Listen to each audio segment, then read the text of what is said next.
out to the Medical Cannabis Advisory Board. Go through the welcome script. You guys can follow along.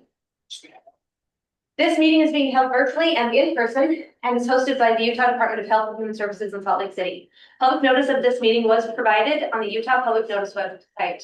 This meeting is being recorded. A recording of this meeting will be posted to the Utah Public Notice website no later than 3 business days following the date of this meeting. Every proposed agenda item must have a summary of the topic submitted no later than 7 days prior to the board meeting. Board members will present and discuss the summary. If no written summary is provided to board staff, the relevant agenda item will be removed from the agenda. Only items that have been submitted in writing in advance of board meetings will be allowed during discussion by the board chair. Public comment instructions. Public comments is limited to 2 minutes per person. If you want more time, you may request it from the chair. Please state your name and your affiliation. Only comments made on items listed on the agenda will be considered. Public comment instructions. How to make a comment over Zoom. When the chair opens public comment, use the raise hand icon on Zoom to indicate that you would like to make a comment. When you are called on, you will be taken off of mute. Take 2 minutes to make your comment. How to make a comment in person. Sign the public comment sign-in sheet with your name and indicate what agenda item you want to make a comment on. The chair will indicate when it is time for public comment and invite you to the table. Take 2 minutes to make your comment. For additional information or to make a suggestion for agenda items or to contact board members or staff, send an email to dlbcboards@utah.gov. And with that, did everybody have an opportunity to review the November 2025 minutes? Anybody would like to make a change or a suggestion before we have it? We approve the November 2025. Second. Just all in favor, say aye. Aye. Any opposed? That passes. Administrative business, we have a couple different things. We're going to talk about our revised bylaws. And we're looking at the purpose statements and all that first. I'd like to make a couple introductions, but we have Jada here, who he's our admin assistant, who has a fuller title than that, the rules specialist and drama officer. Is that right? Yeah. And so that is her whole title, but here's the admin assistant. We're so happy you're here. Thank you for helping us, and Trevor's on the call, I'm sure you know.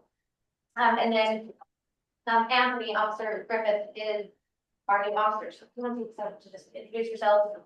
I'm Anthony Griffiths. I actually just got promoted in between you guys had me join the board. So I'm Sergeant Griffiths. I work on patrol now. I've been with Sandy for 9 years. I work on the critical incident stress management team on their state board as well. Master's in psychology and master's in criminal justice. CIT instructor, really just a big nerd as far as police officer to go. But I got reached out to about this law enforcement representative spot. Very interested. My wife has a medical marijuana card. My mom had one, so it's interesting having people who legally use it within the house with a police officer. But it's made me very knowledgeable on the road, knowing how they actually handle it and how we interact with people on the road. And definitely has a place and purpose. And, already been reached out to by multiple officers wondering what the executive order about marijuana will do for us. Well, tell them to tune into our board meeting. We'll discuss that at length. Thank you. We're excited to have you, and I'm glad you have a personal story, because I think we all have some type of personal story why we're sitting at this table, and probably none of us saw sitting at this table. And right now, anybody else. I know I, for one, would never think this is what I'd be doing in my 40s, but I'm so happy to be here. So our purpose statement, like I heard you made some visions, but I did not see. Yeah. I was in Salt Lake, so I don't know how we want to handle this. We need a purpose statement for our bylaw.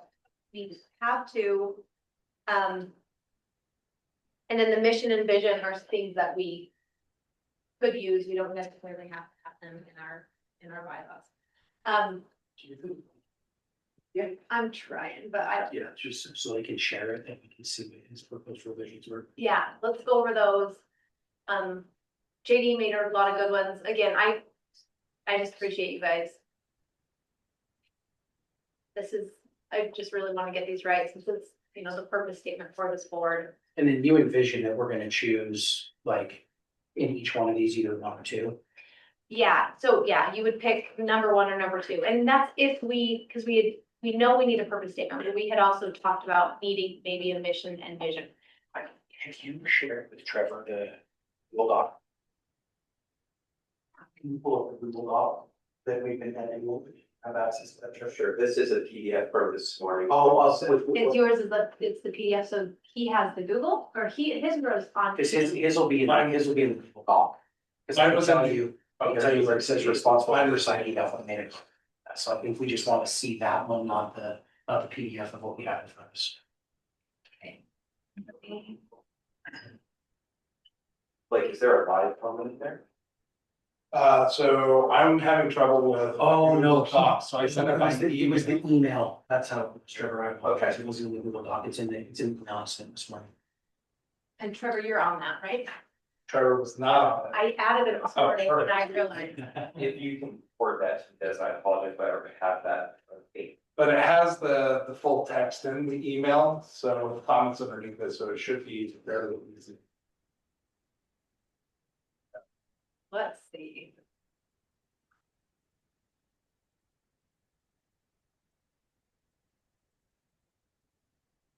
Hey, Trevor, you got that? And we don't have to vote to approve these today, we can just talk about them if we want, if we feel comfortable, we can. I'll let that be up to the board.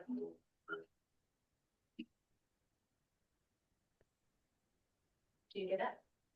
Press and refresh, there it is. 1 minute. Do a few stops here.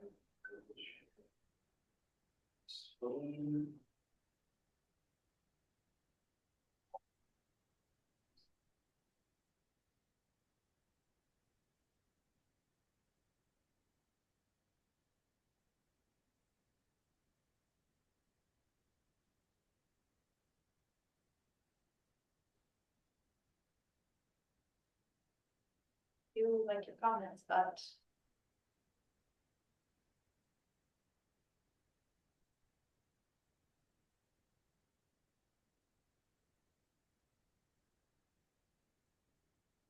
That still relevant is for it. Oh. Yeah. So.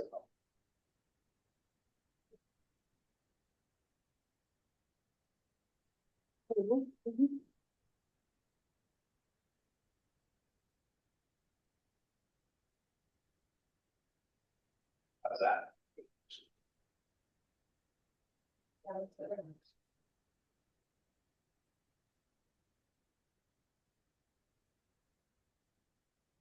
And like I said, I made two of each.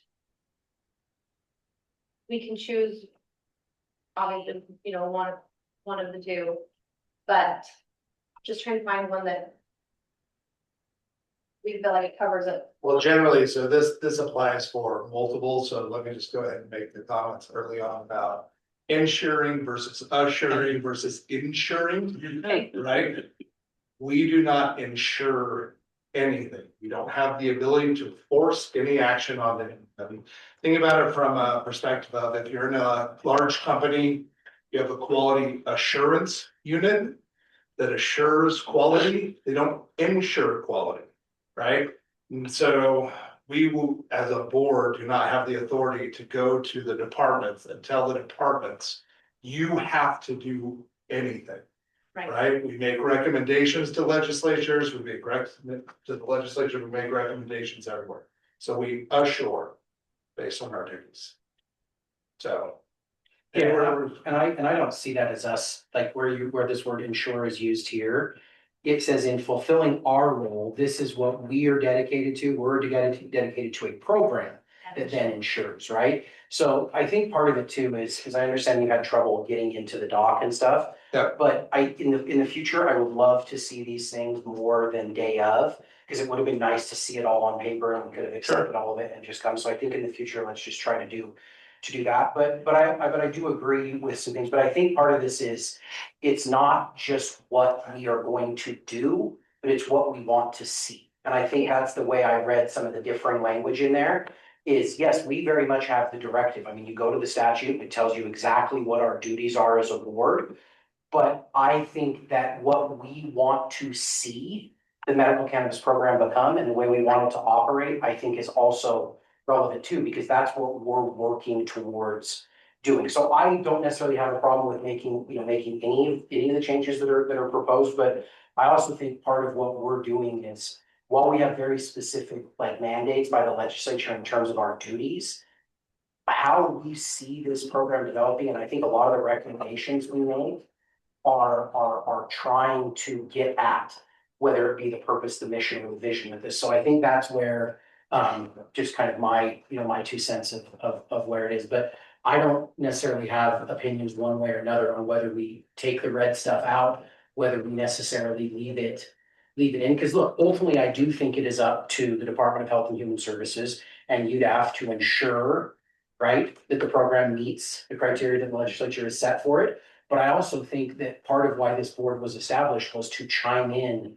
on those things. And I think what we want to see is the same thing that I think the departments want to see, which is a very well-guided, safe, well-regulated. So to me, while we may not be responsible for those things ultimately, I think we want to help guide the program to get to those things. So JD, I think that was very well spoken. I mean, the reality is we have a mandate by being here on this board, and we all come with particular areas of expertise. I'm representing industry from a processing perspective. You're here representing pharmacies, right? And so we all have patients, right? And so we all are coming at this from a particular perspective with some expertise in this. I think it's absolutely along with what JD said. We should be offering our expert opinions within our areas to the departments to help them understand the implications of decisions and rules that get made in a way that is better for the program.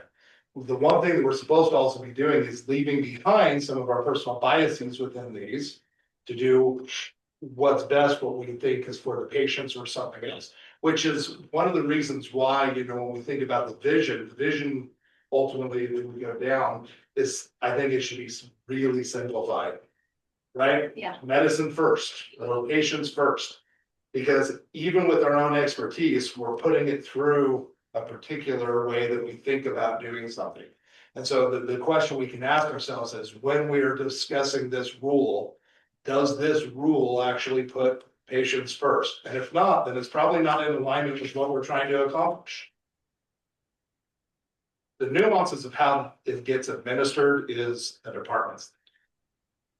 And then their guidance comes from the legislature.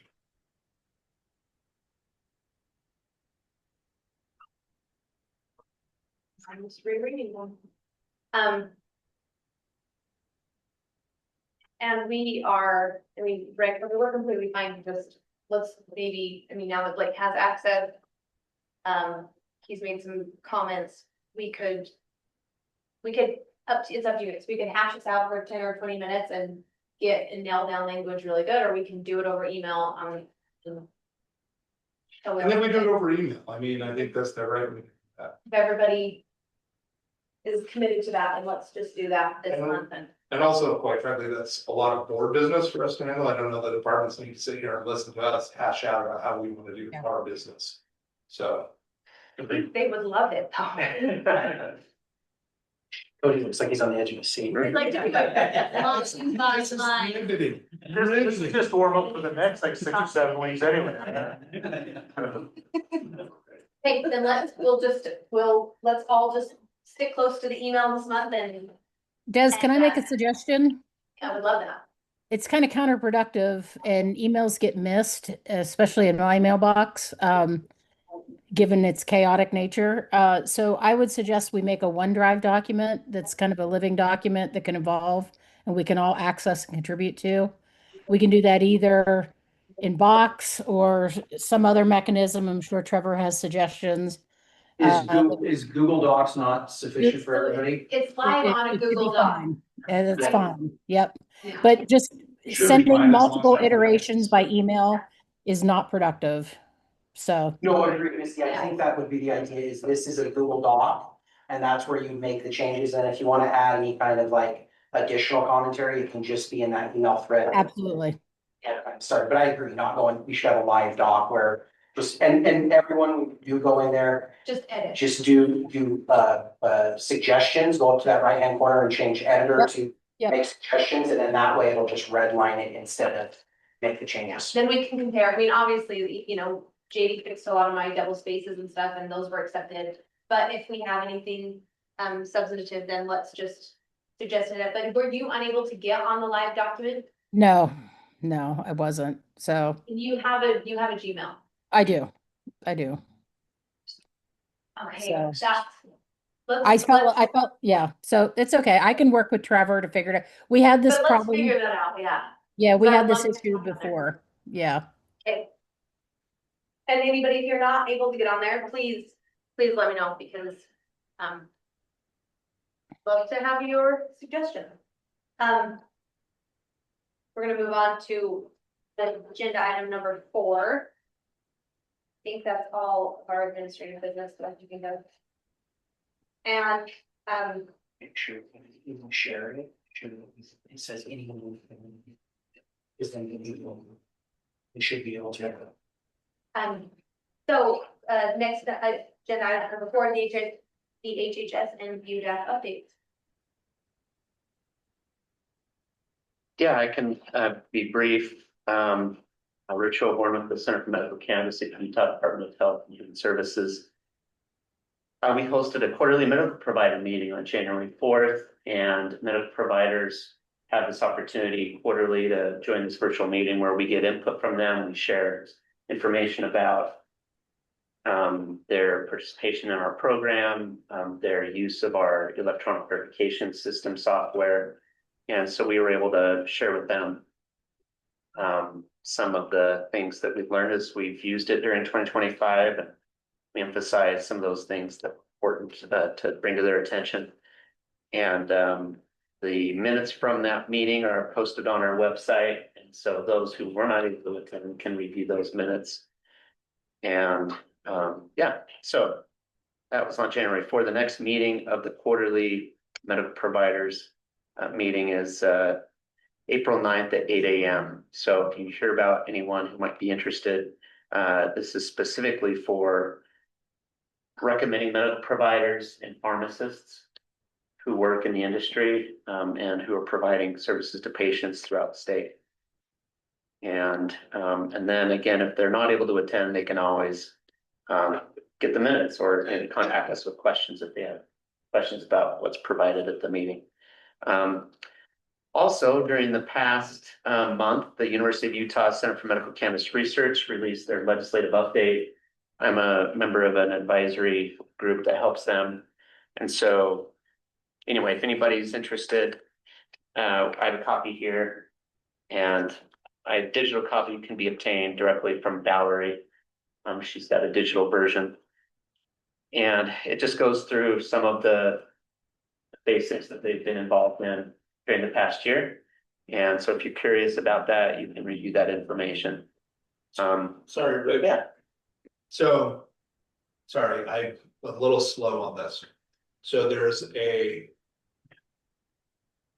advisory group associated with the University of Utah who's making recommendations to the legislature about. No, this is just a legislative update from the University of Utah Center for Medical Cannabis Research. They're just reporting to lawmakers regarding, hey, here's work we've done. Okay. Yeah.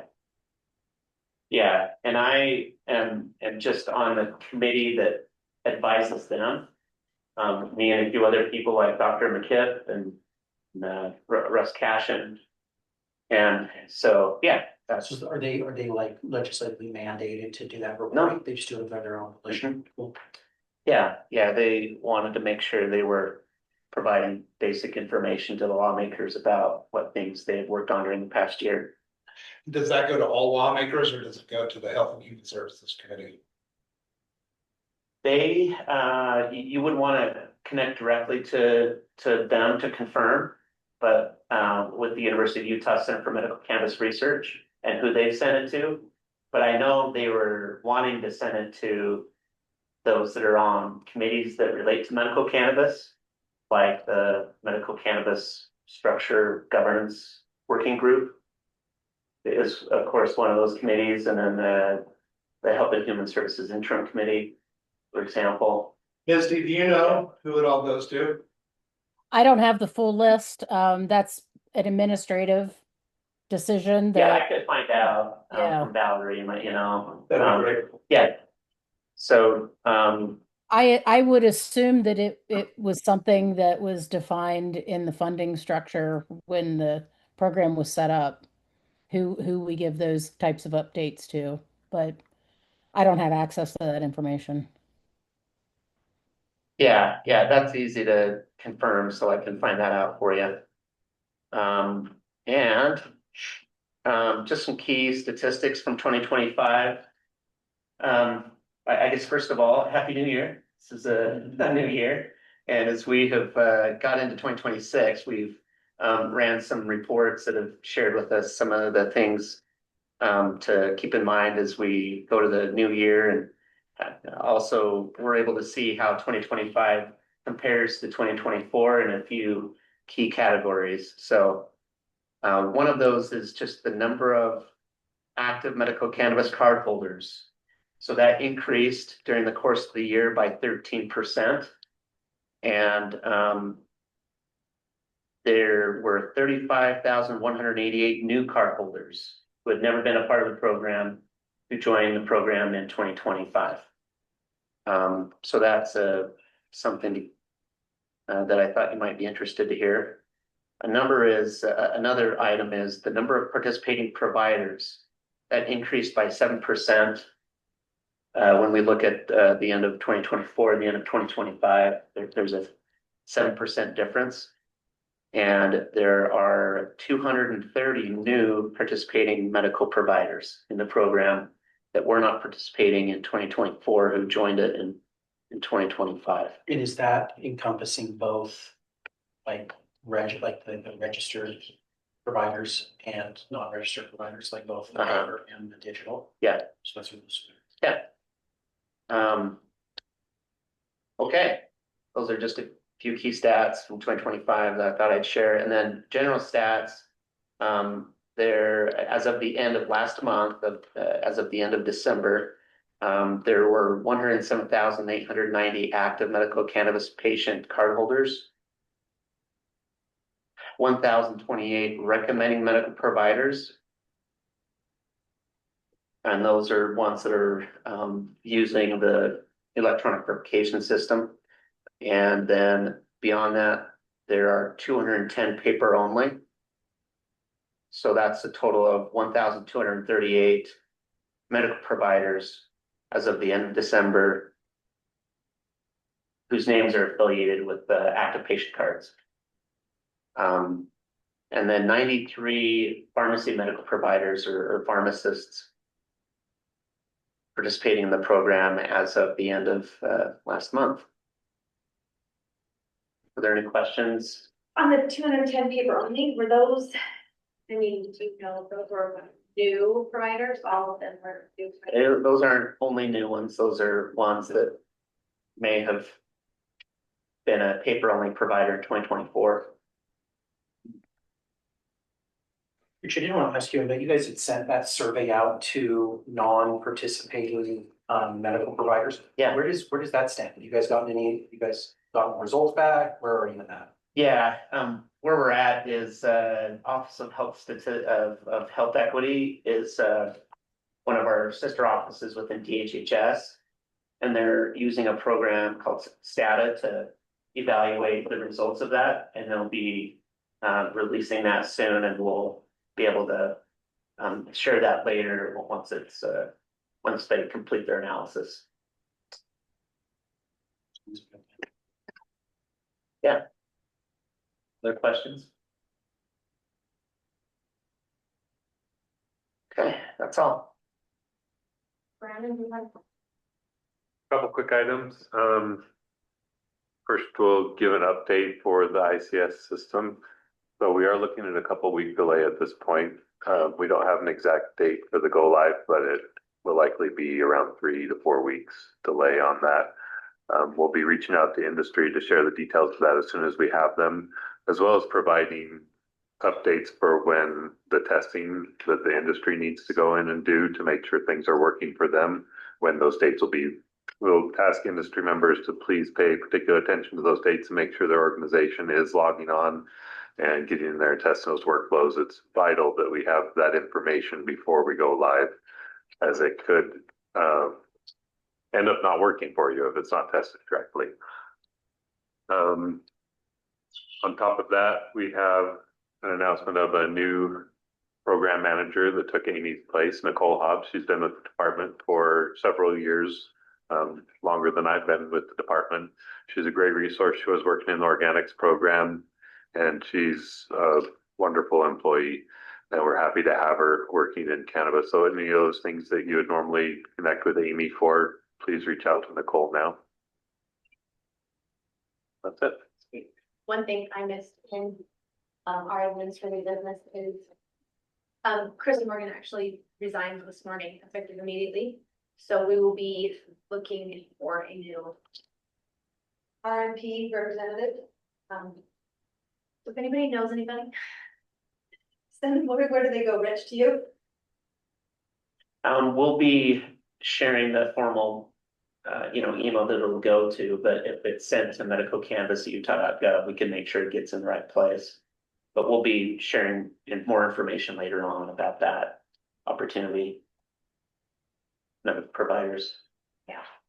We need a good one on our board.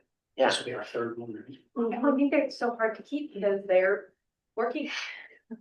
Some of these 1,038, 300 and whatever, 38, 238 or whatever it is, should definitely be reaching out to. It seems like a good pool Yeah. to pull from. Maybe we could force every RMP to take a. Serve your time. Yeah. Yeah. No. And As long as we have no. Have that position filled till probably the end of time. It's not a 4-year commitment. Yeah. Just a thought. Okay, that will go to agenda item number 5, the legislative update. Lynette and I are gonna handle this. We're basically just gonna go through. We have a couple bills that already have numbers that I put on the draft bill on the very bottom. It's now got a number, it's HB 281. And if anybody else has any pieces of a bill that they're working on that they want to bring up, now is the time. I also, in the email that I sent you guys, these are hyperlinked, so you can just go straight to the bill and open it up yourself and look, because I just did a DES level clarification on these, so it would be good to look at it. The first one is SB 121. Sure, does it fit an email or? Yeah, like. Yeah, that, is that? It's, I think it's in your, no, Say no, you're right, I just gave it to you in an email, so you could just, you get the email for that, Sure. and then maybe just pull that up.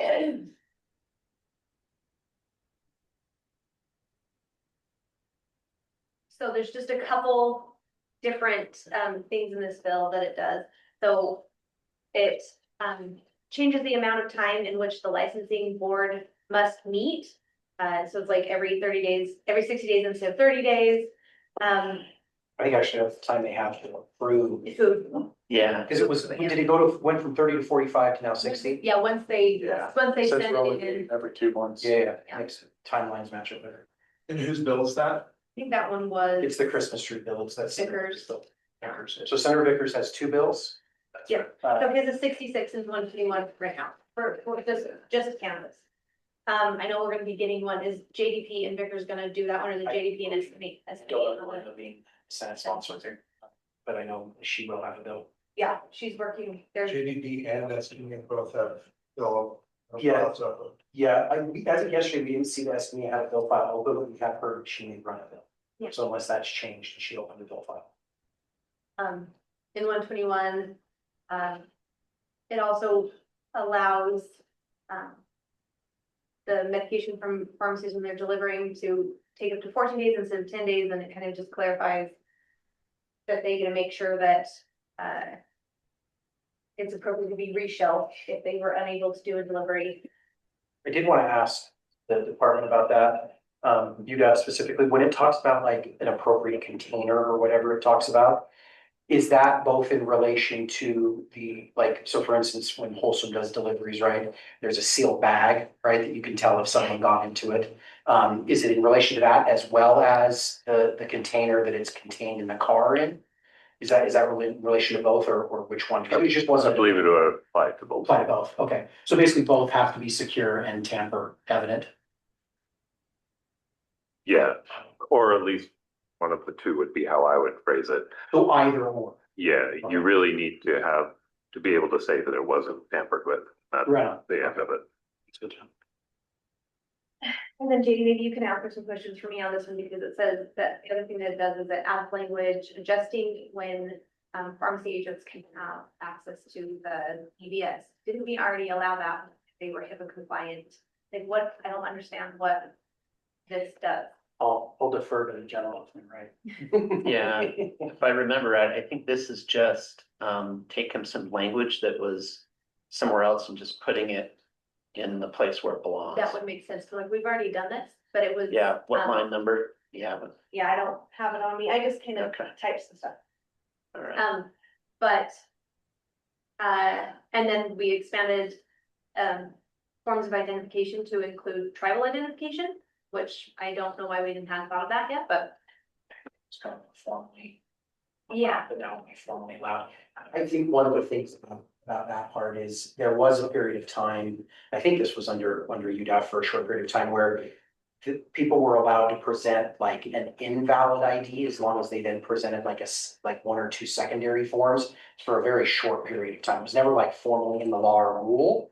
I was hoping that's where the identification stuff would have gone to, but quite frankly, a shorter list makes it a lot easier with our agents to just tell them what is or isn't allowed. But we get a lot of people that come with what would otherwise be a valid form, you know what I mean, in places. So that would have expanded it and made it so more identification would have been possible. But at least this formalizes, you know, the list now for books. But we get a lot of people that come and you know, so it's just, it can be a point of consternation for patients. So if you do hear feedback, some people may want increased forms of identification. I mean, we've been fine with the list kind of as is. Most everyone has a driver's license or an ID card, but not everyone, you know what I mean? And because people bring IDs, like not just passports, but driver's licenses and other cards from other countries and different things too. And so it's tough to kind of turn people away, but a shorter list, I guess, is simple, but something to think about if anyone wants to expand it, that idea. And it really comes from the BCI website, I believe, is where it came from.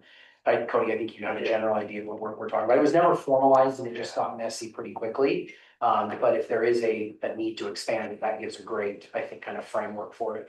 Yeah, what we found out when I was looking into this is that we talked to SBI, and that is that if the law doesn't give the agencies either rulemaking or policymaking authority, then it's like whatever said in statute, right, type thing. So that's where all the confusion was over the last couple of years type of thing. So we're open. I think if I remember right, it's been a minute, but that there's some things that if they're like expired after a certain time, but they're still valid, things like that, they're still. There is. But Yeah. yeah, so hopefully this one helps though. Another thing that goes along that is something I'm super excited about, but that medical cannabis guardian cards can now be issued to the legal guardian of an incapacitated adult. So it's someone with severe special needs, not just minors anymore. And I think that's obvious, good move. Just one more hurdle they don't have to go through. I do have a question on the revocation of cannabis agent cards. Says now if they have a felony, they can revoke them. Didn't we? So last year, there was a move to kind of finally align all agent cards to make a felony not automatically disqualifying, Right. like your ability to get it in the first instance. This, I believe, changes what was a may be revoked for this type of behavior to a shall Yeah, be yeah. revoked. Again, you guys know I'm on record about not punishing people for something we never should have punished them for anyways, but it sounds like the legislature wants to move in a direction of if you do that after you are already an agent, then it becomes disqualifying. It wouldn't disqualify you in the first instance for, so I think all agent cards now, but a courier card, it's a 10-year felony requirement. I think last year was when someone got wind of the courier card and didn't like that idea. So it's the only one where I think any felony is still disqualifying. I'll be honest, I'm not, differences I think that they're trying to drive is they shouldn't, if it happened in the past, it shouldn't necessarily prevent you from becoming an agent, but if it happens while you are an agent, then it should disqualify you. But again, I just think that, I just think we're re-victimizing, certain people, so it may be something we want to weigh in on as a board. Yeah, which is the reason why we're going with this. I mean, just to be clear, like, let's go over this, let's see if there's anything we wanna weigh in on. And that one, I think I have similar feelings with JD on this one. And then we extended the repeal of the governance structure working group to 2027 instead of 2026, which I think is fair. The next one, is SB 66. And it's, my understanding is this is just, kind of saying that with these, we're gonna put into law the 4 geographical regions. Now it's up to 4, or no, at least 4, and then, not allow, so we can not allow. Yeah, Yes, correct. it's cleanup from last year. When they were doing the licensing stuff, they unintentionally removed the language around regions and it's just reinserting that. And I guess from UDAP's perspective, the 7 regions or however many you guys have in law, any reason to probably change any of those. That's why I figured this just gives you the authority back to do it. And then it ties it to the ability of pharmacies to move in and out of their. Within the region. Within They their- can move within their region, they cannot move outside of their region. Which, But then those regions will all stay the same. And so I think, was it 7 regions you guys established? 8? oh, Okay. then, okay. So that's in rule currently. Yeah. This just then makes that rule effective again, because then Yeah. so it was really clean up from last year. It was an unintentional. When they were doing all that, the licensing stuff last year, there was a lot of moving parts and this just got unintentionally stripped out. I actually believe it was after the session, I can't remember how long after it, that our former board member, Matt Page, reached out to me and said, hey, did you realize this had been removed? And I said, no, I did not. And I don't think anyone I don't think anyone had had. realized it. That's So, right. yeah, it's just cleanup. It doesn't change anything. It just reinstitutes the legislative intent. But it does make any movement outside the region. That language was actually still in there that they couldn't, so it was just, again, it was just. Just for reference, but there was no regions. That was still in there. There just were no regions, by law. Right. So even though they were in an administrative, group, so it's just really cleanup. And I think it's, if any of you had attended, the licensing board meeting where a pharmacy did attempt to move to a different region, one of the lawmakers, did chime in and actually, I think they wrote a letter. The governance working group wrote a specific letter to the licensing board. So yeah, it's just to clean that stuff up. So nothing outside of that. That's why I think it's a standalone bill. Yeah. And I believe it's actually already been moved into rules. Both of the Vickers bills I believe that's today, right at the start of the session, got moved to rules. So they should be getting moved out to committee relatively soon. So if we do have any proposed changes to any of those, probably want to be quicker on those things. Yeah, if there's anything that you guys that we want to respond to, let's talk about that as we go through these. The last one that we're gonna talk about is my favorite one. I really I love it, I can't get enough. Oh, you and Misty should have all. No, Blake, I know, well, no, and I probably should just. turn 5 it over- nanograms per milliliter. I should just turn it over to Blake, but I do need to get some stuff off my chest. And so this is just personal this time, but I looked into the 5 nanograms years ago when it was kind of coming out. And I knew it would be coming, and so I'm not surprised, but, and I do want to say, I would like to give a little explanation on where this bill came from. And I do wanna say that Walt Brooks is, he's a great lawmaker and he always tries his best to understand where we're coming from and work with us. Like, I really like, I do feel like, he's getting a lot of pressure on this one, and I think they're trying to do the right thing. I just feel like it's not working. But oh wait, I think I'm supposed to be neutral. Hold on. I'm not really sure. The bill that I'm reading back to too says 20. Yeah, I so was gonna ask before we pull. I think let's pull the bill now we can. So for it's 20, so you could spend like 20 minutes in a processing, so. It's closer. So this is what it was, on the draft, it was called the employee willful misconduct, right? And so when we talked to the guy who wanted this bill, his name was, Ty, you can go watch him talking committee, he owns a construction business and he's having his employees who will get their cannabis cards. And then his statements were that they were using cannabis on their lunch break and then getting back after lunch and harming themselves or getting hurt on the job site.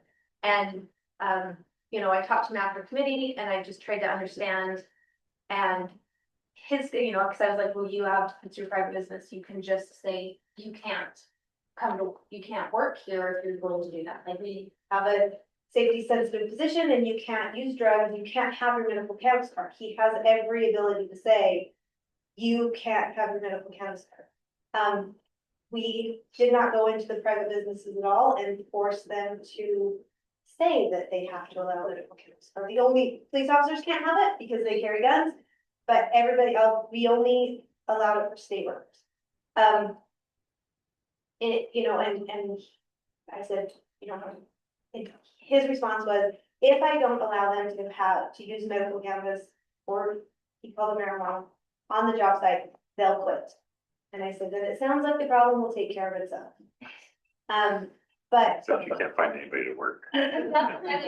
he said, but then I won't have anybody to work there. And I was like, but like, and I. No amount of this is gonna change that. Yeah. But this is where I'm from. So my husband is a fire chief. He has to allow his firemen to have a medical cannabis card. Over half of his department has a medical cannabis card. They have not had one instance of somebody showing up high or trying to use cannabis on duty. This is not, it's not hard to stop. It's from what I've seen. I also don't own a construction company.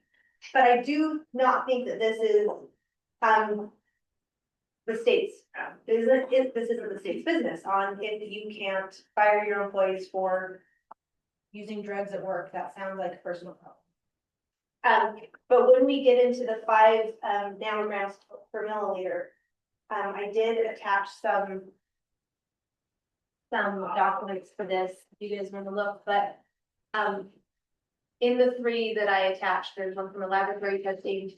They're very clear in that one, in the National Highway Traffic Safety one, that there is no correlation between how many nanograms you have per milliliter in your blood of THC and impairment.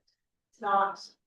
The National Highway Traffic Safety, they did a report on it, you can pull it up, and they're just like, that's not how to test. Now, it tells you that there is THC in the system. It does not tell you if they're impaired. And they even go as far in the laboratory testing one to say, this is giving us the opportunity, like this is going to create criminals out of people that aren't actually weren't high. So, and for this bill, if they are injured on the job and it shows that there was this willful act of not being safe at work, by fault of not using your safety devices provided, but no matter what, if you have this 5 nanograms per milliliter, you're considered, you know, willfully not being safe on the job, and you're you can have a 15% reduction in workers' compensation.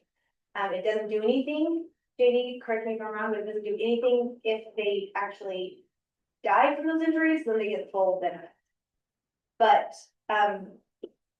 15% is not much. That in itself is not what I'm necessarily against. I'm against the fact that I don't think that it's our responsibility to go into private businesses and tell them how they should act with medical cannabis. For both reasons, I think that mills in both ways. But I don't want to set a standard on something that can't be legally backed up with science. If we're gonna use science to prove that they're guilty, we have to be able to use science that we can prove that they're impaired. So I would love to hear what Blake and Misty have to say on this. I've had this conversation with myself a lot the last couple weeks, but I'd love to hear what you guys have to say. It does add in there that they have the ability to go back and ask and prove that that they weren't high at the time. My question is, how do the test that we're using to say that they were impaired isn't a reliable enough test for them to prove that they weren't. So what are we actually offering? So those are my thoughts.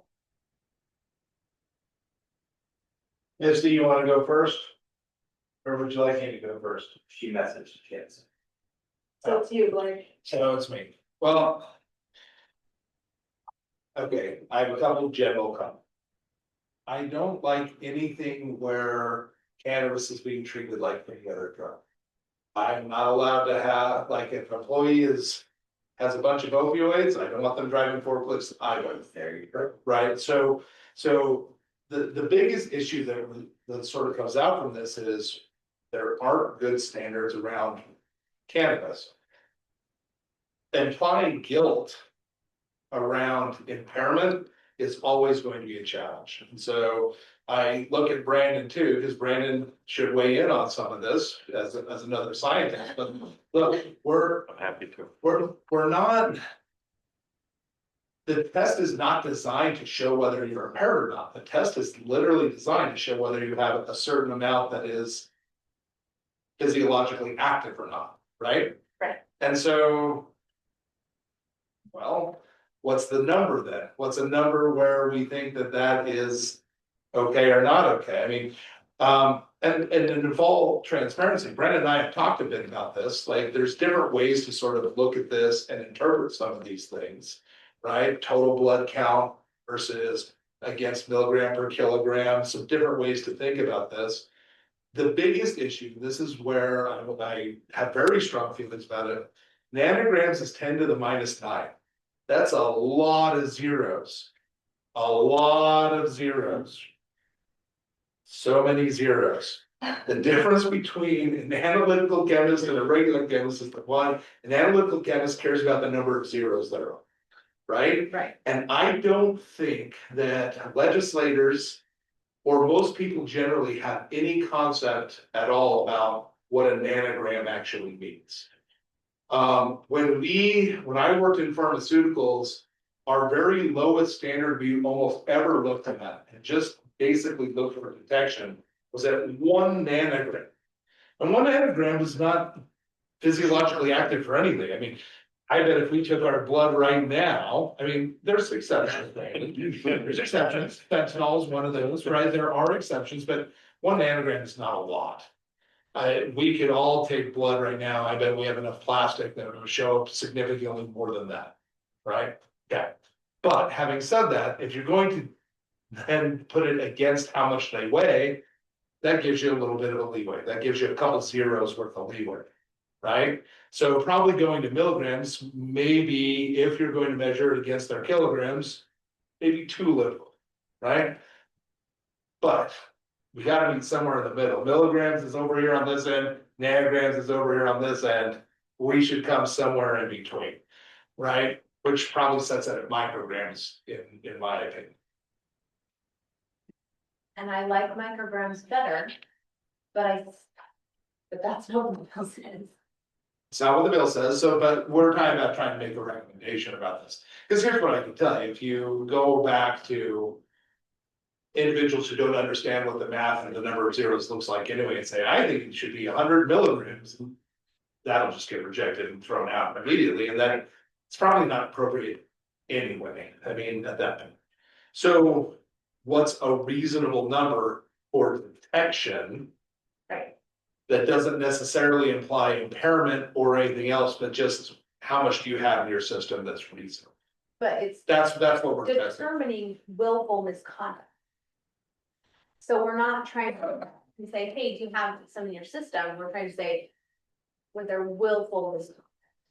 Would 20 nanograms be willful misconduct? Well, and I think if you look at subsection 4, I think this is what it all comes down to. Cannabis is being treated like alcohol. Alcohol has a per se limit in the bill, and now cannabis does too. But if you go up under subsection 4B, and it's talking about other valid prescriptions of controlled substances, there is no per se limit. It basically, it's much more of, it's in some ways, subjective, right? Or a little objective. I guess it's a combination of objective and subjective. It does talk about in excess of prescribed therapeutic amounts or in an otherwise abusive manner, right? Obviously, we can, the objective component is what are you prescribed? Are you taking it as prescribed? Then, assuming that you're not, are you taking it in a way that is, that could otherwise be, abusive? Why can't that be the same application? If they are going to go through with this, and they are going to apply it to medical cannabis, because look, this is not without precedent. And when I say that, that doesn't mean that I am supportive of this. But there is precedent in the law, and it's good to see that it's at least not being treated completely separate from all other controlled substances. I think that's a good first step. But what I don't necessarily understand is why then does it have to have a per se limit, where if that amount is in your blood or not, you are just deemed to be intoxicated. And if we do think that there may be problems with the science, this is where I will leave it to you and to Misty. If we do think that is true, then it's even more so of a reason to say that it should be treated the same way as those other controlled substances. So if you are going to adopt language for cannabis, I think it should just be lumped in with other controlled substances. If you're taking it as prescribed, you should be within your right to do so. The value of that, by the way, is we're not trying to apply a limit or a test to it anyway. And I like that a lot, because unless we get more data. Well, I think this allows the science to eventually catch up, right? Yeah. You know what I mean? And look, with alcohol, I think there is a lot more time that has been studied. I'm not saying 0.05 is the right number. Europe is a 0.02, it used to be a 0.08. Some states are different than that, right? But there does seem to be a lot more behind those per se numbers. But you as a law enforcement officer know too, that those per se numbers, there's a reason you field sobriety tests as well as, blood or breath tests, you know what I mean, and stuff like that. But that's my problem with this when I read this, is we're trying to, first of all, we are treating it like a non-medical substance. Alcohol is not a prescribed medical substance. We are trying to now lump cannabis in as a non-medical substance. That to me is weird. We haven't done that. And then what we're also trying to do is we're trying to then, everywhere else in the law that it says you treat it the same as any other prescribed controlled substance, this is one area where we're going to deviate and set a per se limit that it sounds like in just a couple of days has gone from 5 nanograms to 20 nanograms. Which number really is it? And the little bit that I've read into this, and again, this is me doing a quick little Google search to see what's kind of out there. Even the states that have adopted 5 nanograms, not everyone thinks that that is an appropriate limit. And I'm reading something that said even chronic users, people that are everyday users of cannabis, could have up to 16 nanograms per milliliter in their blood and have not consumed in a little while because of the buildup that's there. So what I would say is if we are going to provide any sort of supportive recommendation, that it just be B, that if they find a way to lump that in with subsection B and not add a subsection D to 4. But that's just my general take on it. If we are going to be behind it, it should not be treated like a non-medical substance, which they're clearly trying to do. And if it's good enough for any other controlled substance that you're using it as prescribed, or that it's otherwise being abused, again, that the onus would then, in my opinion, be on the employer to prove in a one comp case that it was being otherwise abused, even if taken as prescribed.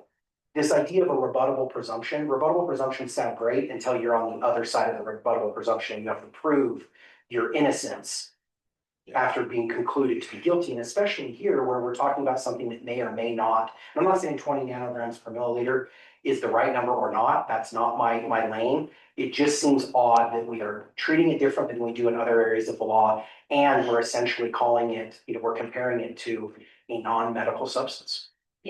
Well, I think from my understanding, if my child who is 8 would probably test 12 to 24 hours later at way above these limits, and are we calling him intoxicated? Is he willfully? Or I think is it he, is- is he it's properly medicated? It's just blood testing, not urine testing, but Here's the other thing, I mean. If you're gonna start doing blood testing on people, and particularly for cannabis, this is not an easy test, and this is something I'd love to hear from Frank about. Like, this is a redefining of a whole bunch of things, because you're not having to quantitate against this. You have to show me that it's quantitatively above 20 nanograms or 5 nanograms, which right now we're doing it against percentage, right? Of what's in there. Yeah. This is actually within the capabilities of a tox lab. We do have, when I worked at the University of Utah, we did have screens that went low enough to catch this fairly easily. I did reach out to several researchers in this space. I do think that the bill is establishing a limit that is within the range of what's normal.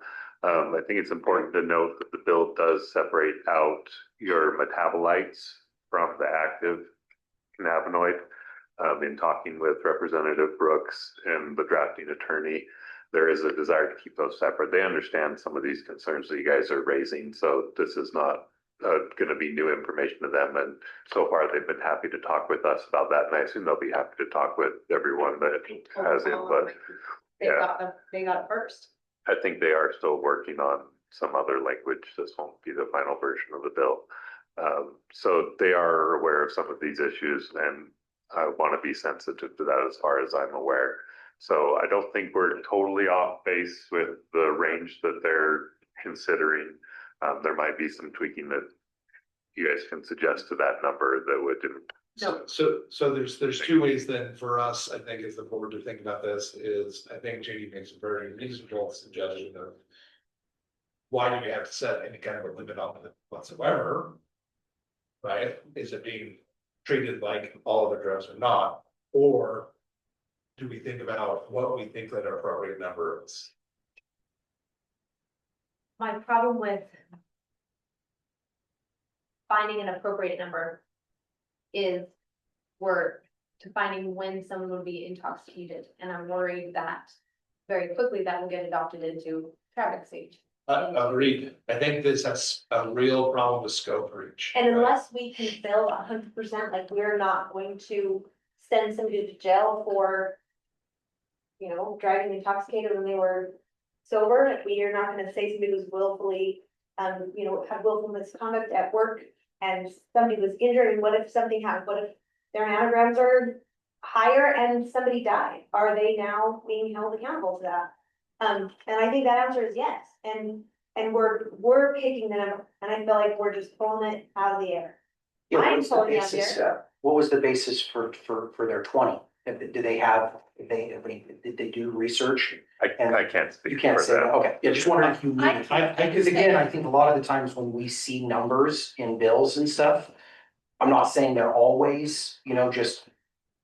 You know what I mean, but sometimes we do see that, right? And I get it, that's, sometimes you just have to draw arbitrary lines, that's the way life kind of breaks down, but to me, if we don't feel that this number, that 20 is the right number, and we don't then have a number in mind, that's why I go back to, let's just treat it like all other controlled substances until we know what that number necessarily is. Because you look at other, I saw at least 5 or 6 states today when I was looking at it from a DUI perspective that are 5 nanograms, per milliliter. You know what I mean? Maybe that's the right number. Maybe 20 is, maybe 50 is, maybe 100 is. I'm not saying any of those are right or wrong, but I think until you know that better, it seems to make sense with the way the law is already situated is to just treat it the same as all other controlled substances. And it gives the employer a defense, right? If someone was using it outside of their, as it was recommended or prescribed, right? And there are patients that is that is being set for. And then also if it's otherwise in an abusive manner, so even that would even cover the patients who do not have state limits, who have not been limited in their form factors, the employer would still be able to prove, hey, if you went and consumed this on your lunch break and you came back, that might be considered an abusive manner, right? To be able to do that. Or you used it outside of the way that it's been recommended to you. That's the part I just don't understand is why it doesn't, when I read this, when I looked at this earlier today, just this general willful misconduct to see if cannabis was being singled out, thankfully it wasn't. That's the first thing I latched onto was why can't you just, you've already got a standard to go with. Why are we developing a new standard for cannabis? And it just to me doesn't seem, and this is where you and Missy, I think, finished the conversation, is just doesn't seem like we have confidence to say that 20 is the right number, maybe the same way we have more confidence to say that 0.05, for alcohol isn't like 0.05 for alcohol debatable as well. But Yeah. it just seems like there's a lot more history, I guess, behind The number that will number. always be debatable, Yeah, it's always because gonna be like your somewhat body arbitrary, size right? makes a big difference For sure. in how you process things, so Yeah. you're never gonna get that perfect number to specify when somebody isn't But I'd talking. like to, I'd like to see maybe, I mean, and who knows, maybe the lawmakers do have a better basis, and I think that's something we should ask. Because the less arbitrary the number is, would be better. But again, I feel like there's already a framework by which you can fit it in. I mean, I'm not saying that's our recommendation, but if lawmakers are bound and determined to do this, I think they already have a path instead of adding something in that. I mean, if an everyday user could test at 16 nanograms per milliliter, just sitting here, not having anything consumed, just because of what's built up in their body. Yeah. That seems like there is not far they have to go to be over that per se limit. And I think that's the difference, I think, between a little bit between, alcohol. I get that there are everyday users of alcohol and stuff too, that, whatever, but with cannabis, where we are truly treating it like a medicine, there are people that are medicating on a daily basis and need to consume it throughout the day for their medical needs. I would hate to see someone like that simply because they were above this line we've drawn, lose 15% of their workers' comp benefits. Having done workers' comp cases before, they are hard enough to get benefits for the workers, right? And to just see 15% fly out the window, because they stepped over, some government law drawn line is hard. And knowing that there's already a way for it to be done otherwise, so that's where I'll stop. So I don't worry about the things I control, I worry about the things I can't control, right? And so everything that you're saying is perfectly peaceful. I agree, actually, every single thing that was just said. We don't have to have a limit, we should not, we should treat it like everything else. But is somebody going to force a limit on this? And if they are going to force a limit, shouldn't we have something? So back to your whole point of, look, if you're a regular user, you generally can have 16 nanograms floating in any time. Well, then 5 is absolutely not going to be the right number for us to think about, because that gets rid of everybody who uses cannabis as a medicine on a daily basis. Yeah.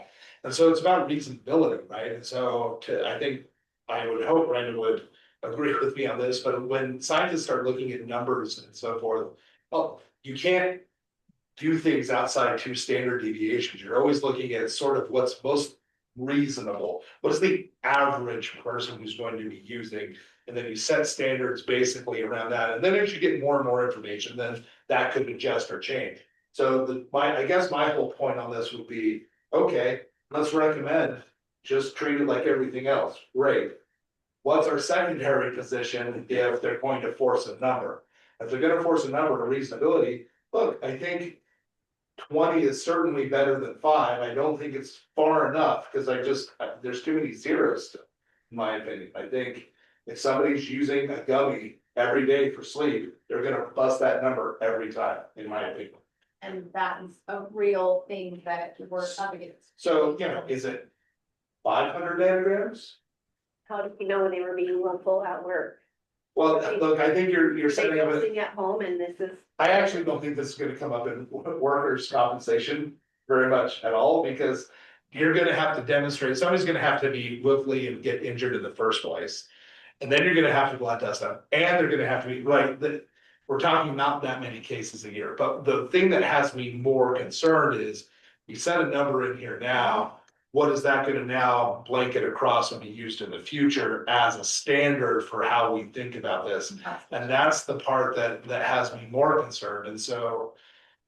And the truth, I think, there is that we can't say, I mean, yeah, maybe we could get the average user and we could protect the average user. But I don't wanna sit at a table and make a decision to protect the average user, knowing that, we're hurting people on, you know, on maybe on both sides. Maybe we're gonna allow some people to be high and other people are going to be completely unintoxicated and be charged with a crime.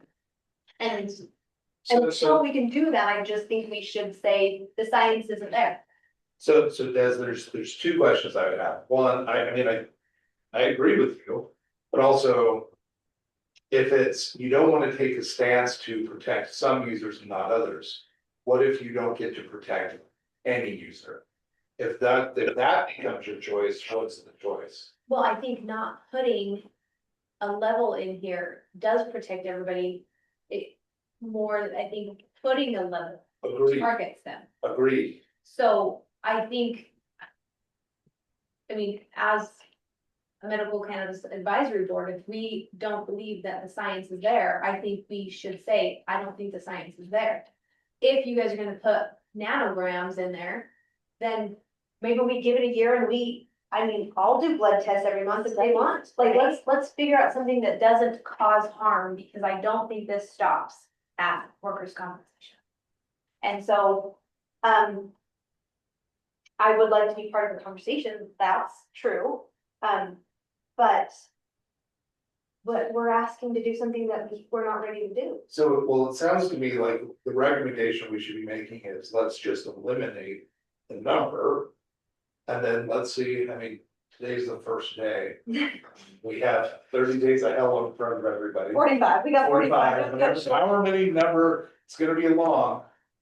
We'll see how this starts to evolve, and then if we need to, as a body, we can get back and say, hey, we noticed we recommended this is, you honed in on this 20 nanograms. Look, if you're going to force the number, then we have a different recommendation. Can I give feedback? Anytime you want, we just talk. Yeah. So the wording does concern me as well. From a law enforcement perspective, it sounds like law enforcement wording for a civil problem. And a civil problem that can't really be undone once it's been that line across. Especially where those civil problems, workers' comp, you're not calling an officer down to do a DUI investigation to then add that your probable cause in addition to them, where you're just saying, no, this thing happened, go get drug tested. Well, you're over limit, and now within ever how many days, patient has to try and prove that that's wrong, which to me, it's a really scary place. In addition to the executive order that we'll talk about later, I've already had police asking when do we get to start using marijuana or cannabis. And I think it starts to get into that DUI part, which would have to be very scientifically defined to bring us up to the same levels of expectation we would have to have for DUIs, which we can with officers. I've seen that. But no, I'm part of it. It has to be used at times. But are we punishing people for a civil problem so that the state's burden is easier to cross? Or are we doing this because it's to me, it sounds like it's making it easier to win a civil case on a state level of on a private company level, so they can say, oh, it's not our fault, they're using that they have this input. And I think it ruined that future opportunity for more science to make it so that more people can use it. I do agree that it's a civil problem, and they have the ability to manage it. They can fire that employee if they're. I did actually text Walt and say, why can't we just, if they believe they were high at the time, why can't we just have an officer come and do it, no spray? He was not opposed, so Walt is also, he's not like double down on this. He's Walt's completely- reasonable, at least every time I've dealt with He's them. completely open to have conversations. I just don't know. I just hate going in there and saying, I hate all of it, right? So I would like to offer something, but every time I start trying to figure out a number, I just get more and more frustrated because is a patient gonna be using their medication exactly as directed and possibly be told that they were impaired? And that's, yes. I think there's options for employers now, the way it exists, both either the way how they manage their business or through any type of corrective action. My question would be maybe to Person Brooks is, what other, I mean, you got one contractor that came to complain. Is this a pervasive issue? So my understanding, is that this contractor came to Representative Brooks. They talked and then they ended up finding a couple more. Speaker Schultz is also a constructor, he's a contractor, and so I guess he reached out and he felt, I don't know any history on this, I just was told that he felt that there was enough issues that they should maybe do something, but. It's funny, something's there, it If exists something, now. that's what I said, but just fired him. Yeah, And, go down to the unemployment office and pick up a couple people and say, would you like to work for me? Please don't have a medical cannabis problem. Like, that's it. But I've never run a construction company, so I don't know. Like, that would be hard, but I can just interject a little bit there. This is not from my official capacity working with UDAP, this is in my private life. I've had several conversations with people who work in HR and industries that tend to hire low-level employees. And this is a problem that a lot of them are actually facing right now, the difficulty finding employees who aren't using cannabis. Even just getting drug testing employees is becoming a huge problem for them. This is a problem in the cannabis industry. It's not different. It's an industry. the idea that you're a medical cannabis patient versus using medical cannabis while you're doing your job are two different things. Yeah. So I will just tell you, we have had to fire individuals at our company for improperly using cannabis based against their recommendations of what would require their job duties. So we've had to, and that's been an iterative thing that we've had to do at our company. When we first started, the whole cannabis, industry started, there was a lot more sort of Wild West about the universe, how everything. We didn't think about a lot of things and what policies we would need to have and all kinds of things. And so it's iterative. We've gotten better and better and better. And we have almost half of our employees are patients, right? But they have to follow the rules.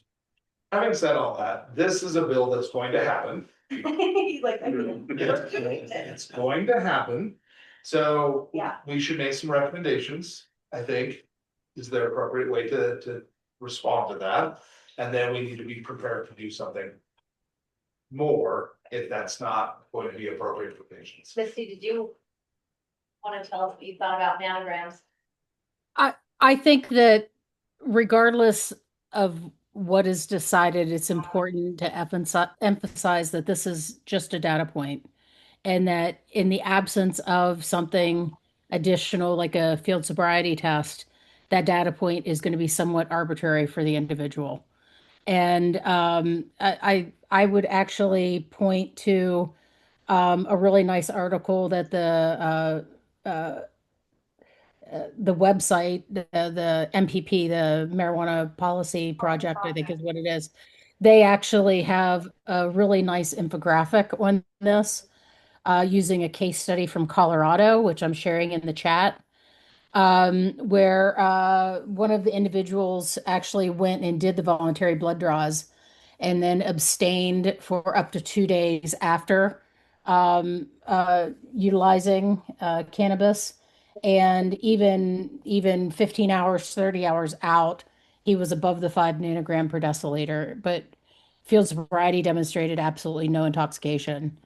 So it's the number, particularly the 5 nanograms per mil, is very arbitrary. And this is in an individual, I believe. I didn't see his history.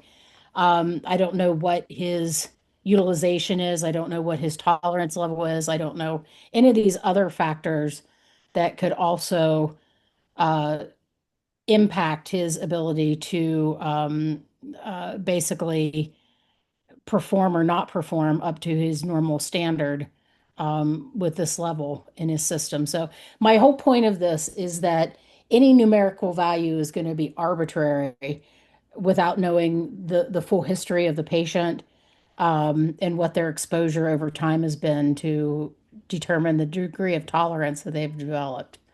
So whatever is put forth by this committee needs to emphasize that it is a singular data point that is meaningless without patient history, without field sobriety testing, and other valuable insights. If that's the feedback, Jen. So that's just a data point. I mean, I like exactly what you just said there, Misty. I mean, that's almost feedback from the board. Yeah. Write that up. You could even use the word arbitrary and capricious because this is what it's approaching.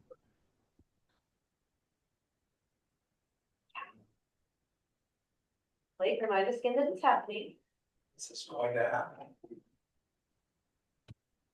It's going to happen. So I think having the appropriate response is the right way to think about it. Be scared of it or anything else. Our recommendation is don't put a number in there, treat it like everything else. That's our recommendation. Go forward with it. Great. Right. If that fails, let's prepare to come back With numbers. with something else that is. Well, maybe arbitrary. Scales of arbitrary.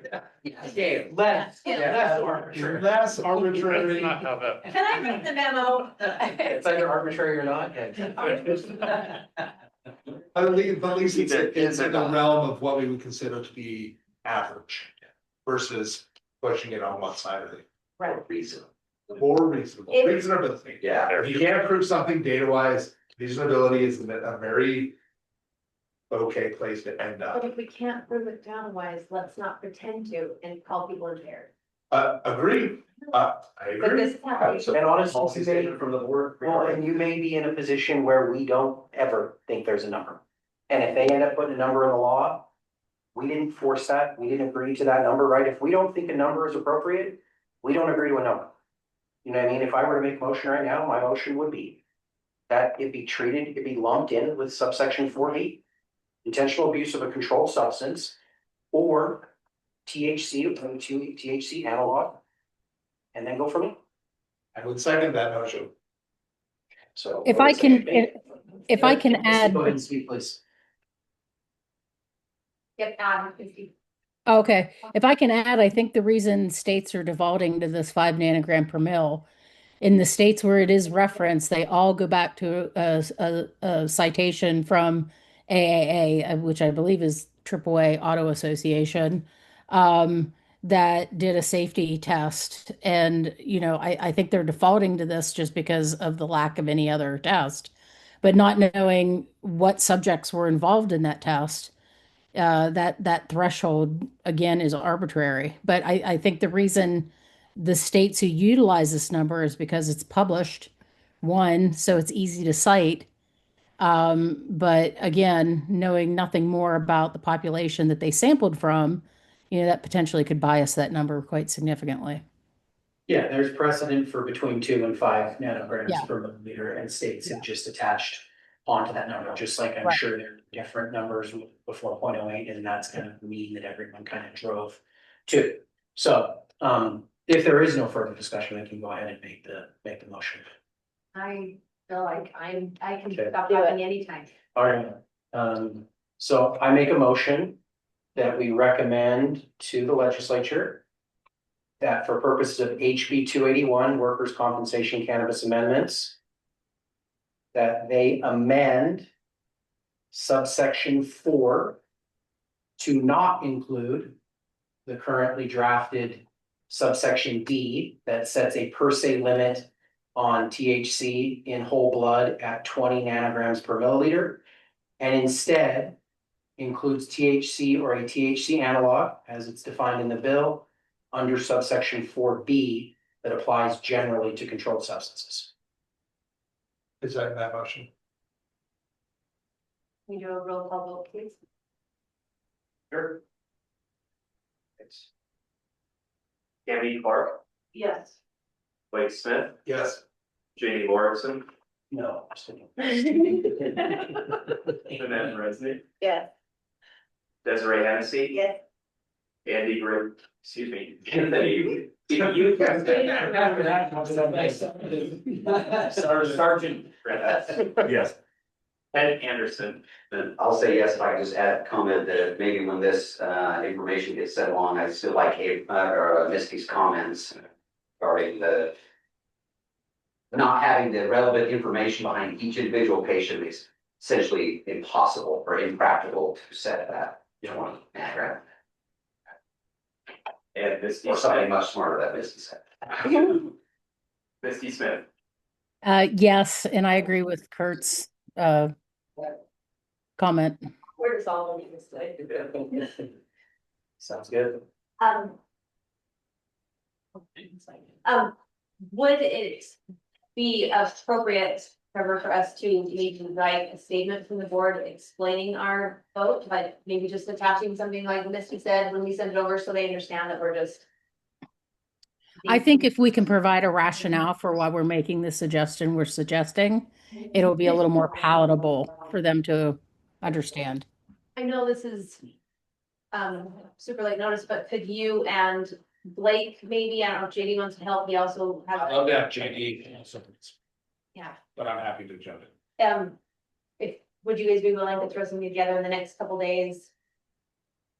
We can include the term. The Sure. with the recommendation that they sent over, but just the sooner the better, we only have, it's the session, so we gotta be fast. I would suggest if somebody wants to send me something, I can review it quickly. That would probably be best for me at this time. Yeah, you know what, I'll work on something. Maybe Yep. I'll copy and paste what you said. That's perfect. Yep. Yep. You guys can work on it from there. Yep. Okay, perfect, thank you. One last thing that's not on the list, I did get contacted, I'm not gonna say by who, because it would still be a draft. But I did get contacted by a lawmaker that is looking at, potency restrictions in Utah. Of, possibly anything that, nothing above, I think they said 50%. So Grown, sorry. thrown away, it's happening. It's happening. Well, yeah, I don't know So- if that's happening. I don't know if that one's happening, and I had a really great talk with the potential sponsor. And, you know, and we've had, people speaking with the people that want this bill. And I think everybody's a little hopeful that it won't come, but as of now. Their bill file open. There's a bill file open, and I don't know that it's been drafted at all, so. Nobody's heard. Well, Misty and I have drafted a response for before, I think, if that gets opened, I think we should go ahead and add that as the commentary for that bill, Very nice. because that's already been done and worked on. Ironically, the reason why that did not get submitted to the board before that is because there was sort of everybody coming together to agree that, yeah, the way that it was being framed was not necessarily the appropriate way to think about this, and everybody was going to go ahead and put their swords down for a little while and, you know, come to some kind of consensus. And what happened is, as we all put our swords down, they went around and stabbed people. So here we are. Here we are. They didn't let it go, and now it's a thing again. So that's, you know, we have a response ready to go. Yeah. That's the intent, has been for that in the past. Now, obviously, putting away that articulation. Just it. If anybody else wants to chime in, my understanding is that it's the groups that didn't want him to pass in the beginning. And so understandably, they want to keep the potency low. They feel like, and they quote often that we have like 90% THC in our program. Great job, guys. You're undergrowing still. But they, so that, and that normally, historically, that's a lot higher than it's been before.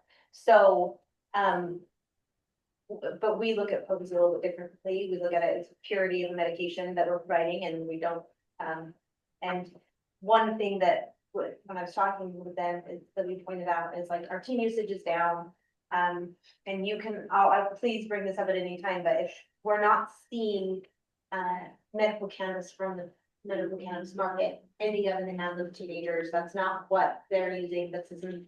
I talked to the game unit, they're like, we're not seeing it, so the worries of this high THC cannabis getting out into the streets isn't really happening. And that was the biggest concern, is that we were over intoxicated.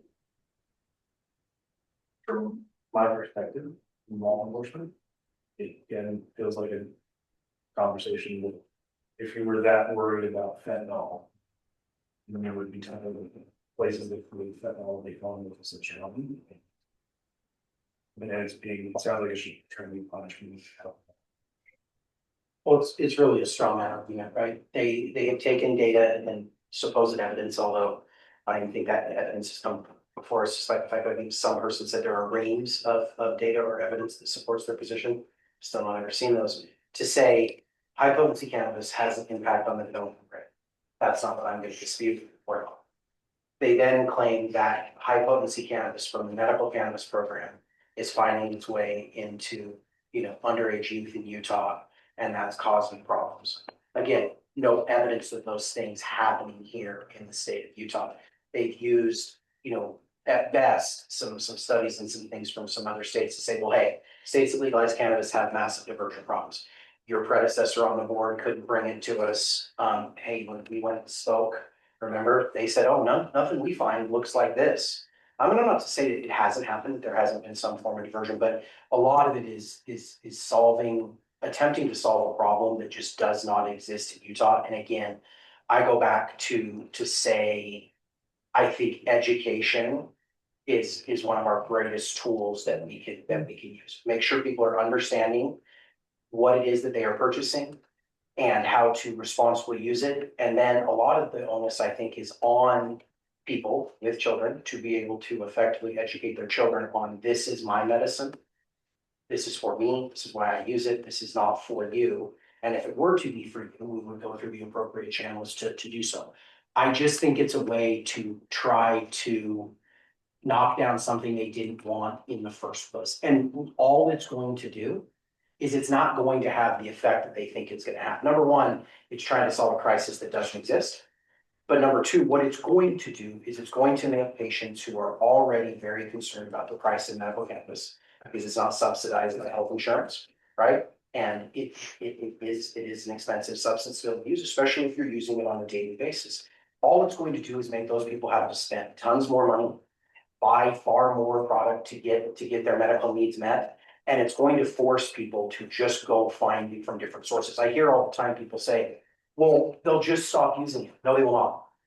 No, they will not. Cannabis has been the most commonly used controlled substance for a long time in American history. And every time we've tried to go the route of prohibition, it does not work. So what we will be doing is forcing people to a decision. Do I become a criminal again to get my medical needs met? You go right back to where you all were during the campaign. It's exactly what you all campaigned on. You're going to force those people to go to different markets, whether that be the hemp-derived market, whether that be out-of-state markets, whether that be the illicit market.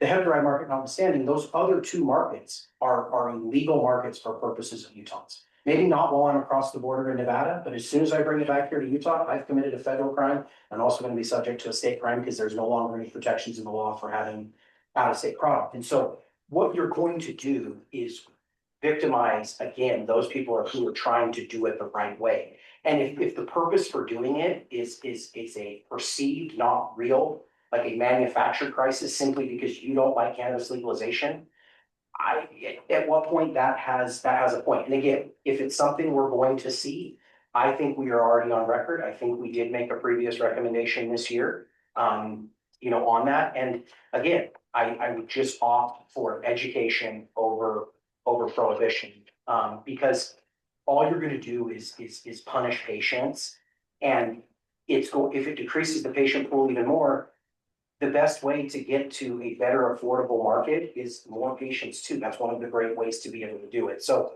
I don't know if you feel comfortable sharing the name of the lawmaker or not, but it would be nice to know. If the bill file's open, I feel like we should put it on the table so we can know, and not so we can call and attack that lawmaker or anything, but so we know where it's possibly, you know, coming from. Because when I've talked to the folks that are part of the governance working group, there has not seemed to be an appetite when we spoke to them individually. If it is another lawmaker, it would be good for us to be able to interface with them, because again, I think this is just reefer madness. I don't know if we're in 2.0, 3.0, 4.0, I don't know which version of it that we're in, but this is just an extension of that.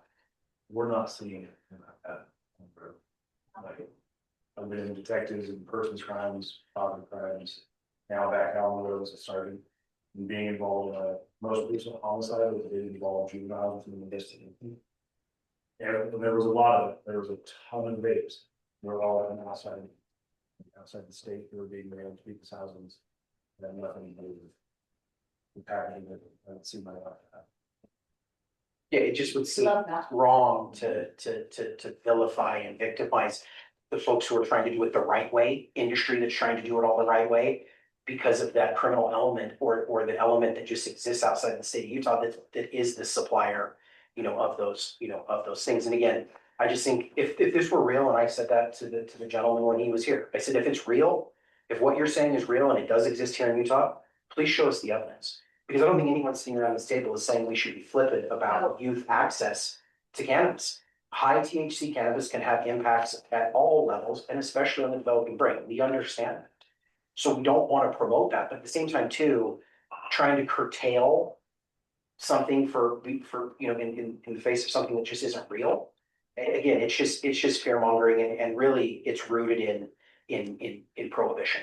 And honestly, that cat's out the bag. You have the federal government, and we're gonna get to this here in a minute, right? You have the federal government saying we're going to reclassify it to a schedule that is commensurate with almost all other medicine. So I just feel like, you know, it's behind the times. And I just think that we need to be ready. And I think again, with any of this stuff, I think we need to be ready for an impromptu board meeting if needed in between now and February. Agreed. Yeah, and anything troubles that are within quickly You and. seen 24 hours on this, right, Trevor? Right. And. It does. Yeah, I think you can, if you're in communications with this legislator, I think you could feel free to offer us as a resource to help inform, as well as if they're not comfortable in a group setting, if they wanted to reach out to any of us individually. I know I meet with legislators all the time for educational purposes. I'm happy to talk with any of them yeah. I did individually that. or as part of the group. I always will. I sent this one to Blake and Brandon actually, so hopefully they got a phone call. Fantastic. And yeah, and JD, I'll tell you who it is, probably off the record. I just want to protect people while they still have bills in draft. There's one other thing I wanted to say about that, but I didn't. So, does anybody else have anything to add on to our? As much as we can advocate our group as a resource for legislators, that's going to be mutually beneficial. And I'll say, I hope Dr. Forsythe does not mind, but every time anyone asks about potency, we offer up your. We do. Your service. Absolutely. And I've had a couple of lawmakers reach out to me, one just last week, asking about this, but take the Excellent. same position I always do, and it seemed like they backed off of it, but I'm sure the individuals seeking this went to multiple lawmakers, so. Yeah. Maybe. Let's let I will express the reality of it. We'll put that on the list, I think. Our next, if we're done there, we'll move on to the next agenda item.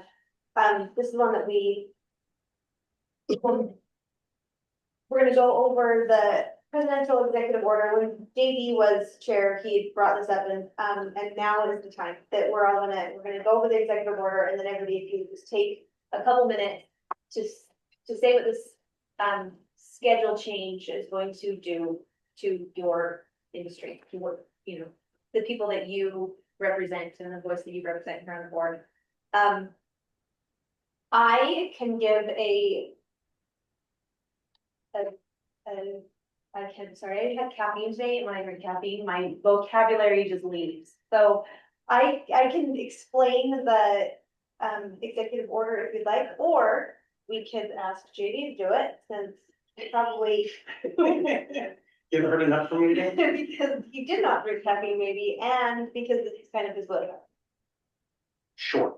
I think first and foremost, I think one of the biggest misnomers I've seen is that this executive order rescheduled cannabis. It did not. It provided a directive to the DOJ to finish the rulemaking process that was started under the Biden administration. So it goes one step further than what the Biden administration did, which was start the rulemaking process. Now, my understanding is they are going to have to still put forth they're either gonna have to reinitiate the process that's ongoing, which is currently being held up by an appeal. So for us practicing lawyers, appeal usually means a year, 2 years, or, but that appeal is pending. So they are either gonna have to resolve that as part of the normal rulemaking, or probably go back and just publish a final rule. What that final rule looks like is going to be the devil in the details that everyone's gonna want to pay attention to. So that's the first part of the order, and then the second part of the order is more about CBD, and I believe it's aimed at the hemp ban and where that is going to land by November. Because if you've been following the federal hemp ban as of November of this year, basically all hemp products with any amount of THC in them will become illegal. So I think it's going to attempt to set some sort of allowable limit on a per serving and a total package, from a total package standpoint, similar to kind of what we already have here in the state of Utah, whether that is 4 milligrams per serving and however many per package, or what that number is. I think there are bills floating around in Congress that kind of address that. So that is a lot of what it is, but also it's going to make it so I believe CBD can be prescribed for Medicare recipients as well, which seems like it's kind of setting up, hopefully, a dynamic where there's a dual path for kind of Epidiolex related type of medicines, and then what it is that we do here in Utah and in other states, medically or from an adult use perspective. So the DOJ has not yet acted on the executive order. Nothing has moved with the rulemaking process. No rule has been put forth. Nothing has changed, and I don't believe anything has happened from on the CBD side of things. So the things to understand that rescheduling does right away. Now, I'll say this first. I'm a proponent of descheduling. That's not what this conversation is about. But if you're ever to ask me, descheduling over rescheduling, every single thing. But when it comes to rescheduling, the two main things that it does right away is it unequivocally removes the current tax burdens that those in the industry face, just Section 280 of the tax code. Because of the way the law is just written. The law plainly states that anyone's trafficking in a Schedule 1 or a Schedule 2 substance cannot take normal deductions. If it's moved to Schedule 3, just by definition of the law, that is removed, and it also opens up the potential for greater research. And the reason I say potential is I don't think it's as simple as a magic wand and everybody's doing a ton of research. Both Misty and Blake could probably speak to that. Where it goes long term, I think is what we all should be very interested in, not only as patients, patient advocates, law enforcement, members of the public, and healthcare providers, and the like, is what do they decide to do around enforcement?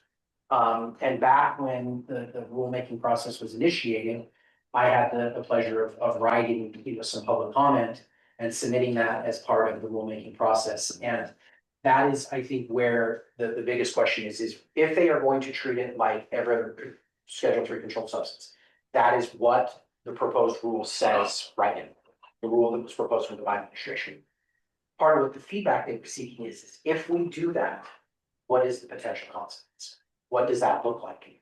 What it means is if you are a producer, you are subject to the FD&C, Food, Drug, and Cosmetic Act, and everything that comes along with the FDA. But as a retailer, you are then required to register with the DEA. Both of those things, especially the former, are incredibly expensive and not at all conducive to the business that is we do with the substance abuse. I'm gonna stop on that because that's where Misty and Blake can step in. But then the question is, okay, if we require FDA approval and we require DA registration and you don't do that, we're not there right now, right? We're still illegal. So what does it really change? Yeah, maybe some of the criminal penalties associated with the change, but now you bring in another federal agency who will have potential oversight. So what I recommended in my written comments was a dual path. One that recognizes that in order to be administered in hospitals and in different settings, they go the route of the Marigold, the other dialects. There is a route to go through FDA approval and DEA registration.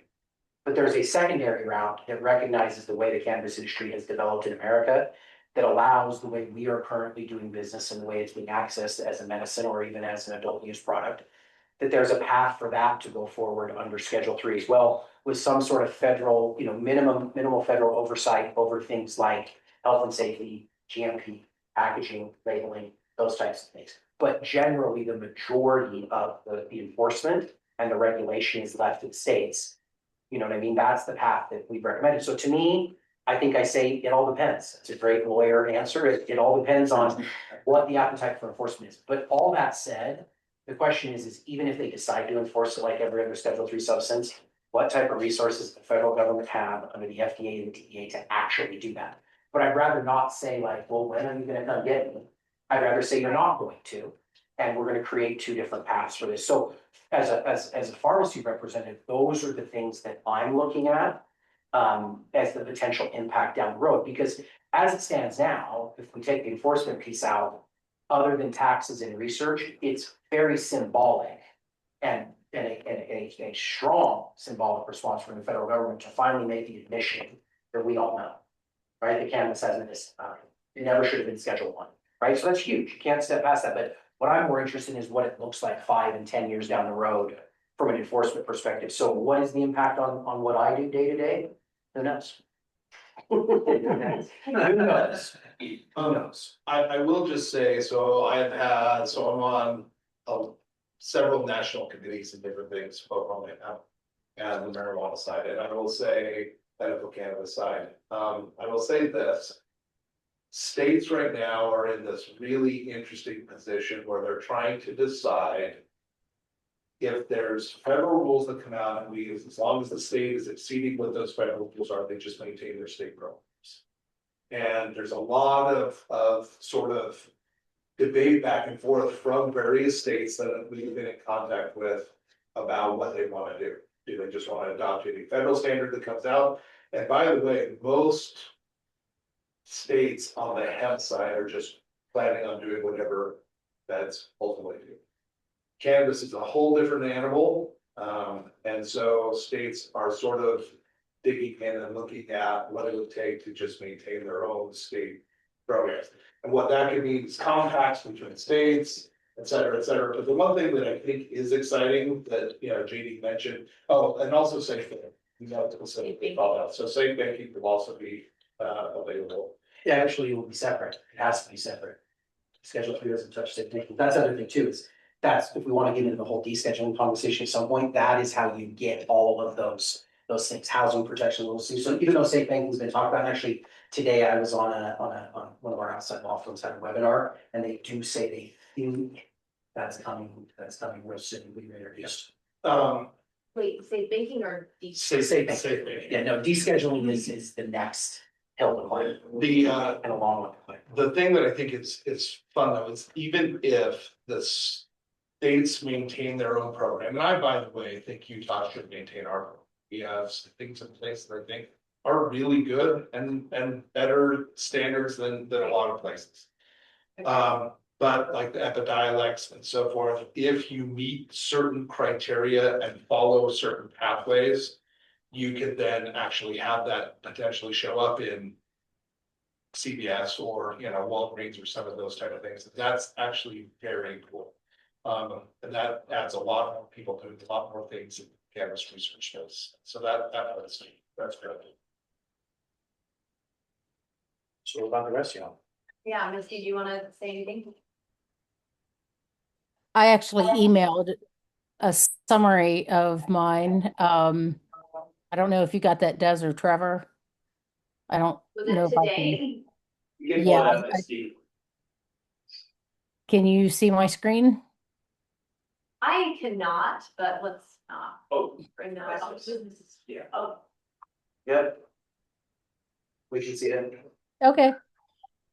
So I just kind of worked on this Really, you're terrible. and sorry if I can't hear you, Des. no, I was just saying you should read it because I can't see that part. Okay. Don't tell me. Well, I'm not going to read this verbatim, but just going with the bulleted items, the biggest one that came to mind when you first asked to do this is the reduction of the stigma associated with cannabinoid research in general. I can, from my personal experience, I can tell you when I started going down this path, long before Epidiolex, it was a challenge. I remember meeting with the general counsel and others at the university to begin this process and figure out the pathways by which we could do this research without compromising or putting at risk federal funding and other sources. And getting the support was a difficult hill to climb. Now, when the licensing and all that were eventually in place and projects started moving forward, uh, that kind of coincided with the some of the early work that where the cannabinoids were really gaining popularity. But the change in the scheduling, I think, will continue to further that reduction in stigma with cannabinoid research. Um, so that'll be beneficial both from the research side, but also I think some patients still are somewhat stigmatized when they share that this is what they're utilizing for their medical needs. So it legitimizes in some respects. Uh, for researchers, this will reduce some regulatory burdens. It will not eliminate them. As I've said from day one, if you really wanted to do the research, you could pursue the Schedule One license. And when you jump through the mandatory hoops that you had to jump through, you were able to do the work you needed to do. Those hoops will be fewer and perhaps a little lower to jump through with a Schedule Three. So that will certainly um, allow more people. It'll also require less capital investment on the front end. Not all researchers can afford to buy a narcotic safe, which has actually prevented some people from doing that line of research. That will not be required at this point with a Schedule Three status or registration. Um, uh, so it will simplify the process, require less documentation and paperwork. So all of these things adding to the flexibility and supporting the research. All that being said, while the rescheduling will reduce the regulatory requirements, those requirements set by the FDA will still very much be in place for any clinical research studies. So it's still going to be a challenge, even with the stage three, the schedule three status, to really advance these clinical research studies, because their regulatory requirements are much higher than the preclinical side. Um, Hopefully, this will improve the access to a number of diverse materials. Uh, in the early days, you had to go through the NIDA drug supply program to get the materials you're going to test. Those are not representative of what patients are utilizing in the medical cannabis programs or recreationally. So it was difficult to maintain relevant sources of materials. Um, it's certainly not the diversity of materials that were available. Um, because of the limited resources. So this will enhance the relevance, validity, and really the translational value of the research being conducted. Um, Obviously, we've talked about this will reduce some institutional risk. Many universities are still concerned when individuals are using Schedule 1 compounds for research. Certainly even investigational drugs being developed that are related to Schedule 1 compounds that there's still concerns about it jeopardizing funding and whatnot, particularly in the cannabis field. Those even suspected risks are reduced. Whether or not they were realistic risks is a matter of debate, but generally, again, this reduces the stigma as we discussed. Hopefully, it will contribute to increased funding avenues and resources more in line with the scientific interest. It's been difficult to find funding for cannabinoid research. I hate to say this, but it's been very difficult to get a lot of the studies that we wanted funded to do funded through federal mechanisms. And this is in high impact fields with direct translational value. So hopefully those avenues and resources will improve in the near future with this change in scheduling. And that should hopefully expand research scope and innovation because the researchers are going to go where the funding is. And if the funding increases, it will bring in a wider array of people who aren't just looking at toxicity and adverse effects, but also looking at the therapeutic benefits and potential benefits of these compounds. So, in addition to the benefits, though, some challenges and considerations, we have to be really careful and ethically think about the populations of patients and the controls that we're utilizing in the research to make sure that they are representing the vulnerable populations that I think these drugs are going to best benefit, particularly older adults and individuals with substance use and mental health disorders. These are challenging groups of patients to conduct trials in.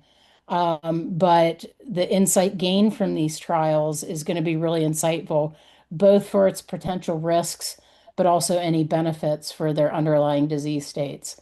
Unfortunately, a lot of studies avoid these difficult populations, but it's going to be really critical to advancing the research to ethically include some of these vulnerable populations so we can make more informed decisions um, when we're treating these patients. Also, just keeping the rigor as a natural product or even a synthetic copy of a natural product. Just being very rigorous in making sure we're all comparing apples with apples and not apples to oranges, making sure that we're controlling for the confounding variables. All of this is going to be, since the research is going to be easier to do, these are just things we need to keep in mind as we're doing them.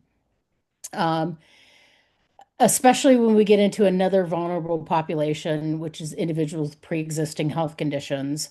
Maintaining really close controls in those studies is going to be critically important for standardization, for quality control, whether you're talking about the compound, how it's cultivated, how it's distributed, how it's utilized, making sure we're documenting all the quality assurance and quality control standards to make sure things are being done, to the standard that I believe Utah is doing them. But that level of consistency needs to be maintained both in Utah and beyond as this federally gets moved to Schedule 3 to help maintain these pharmaceutical grade standards to ensure consistency as well as safety. Because consistency historically has been a big problem with a lot of natural products, including medical cannabis. So maintaining those high quality standards and quality control standards is critically important. So I hope that was helpful. That was really helpful, thank you. And I love that you put references on the bottom of yours. I am a geek.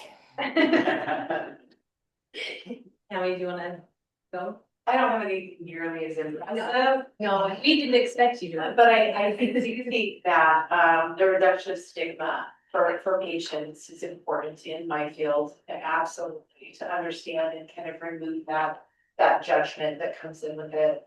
As well as the research, and I understand there are still many barriers, but also getting some real evidence-based information about where it helps and where it maybe isn't as helpful would be really important for the population that I serve. Because we don't even still have a study that says that it can contribute to mental health, and like it could have been that, but it could have not been.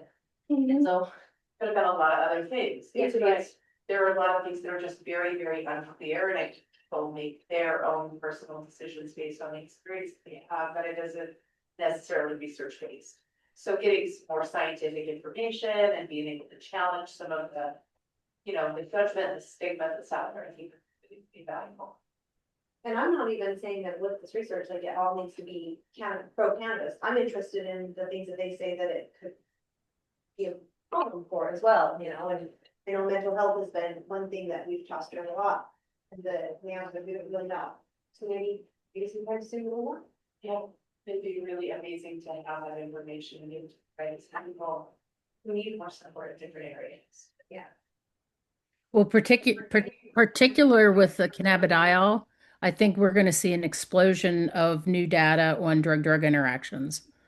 I think because of the way it's metabolized, I think that, as these higher content mixed cannabinoid products become available to the public at Schedule 3, or if it gets descheduled eventually, I think we're going to learn more and more about drug-drug interactions, since the population is using so much polypharmacy to begin with. We'll learn a lot in the coming years. What does polypharmacy mean? People who are taking multiple drugs for chronic conditions.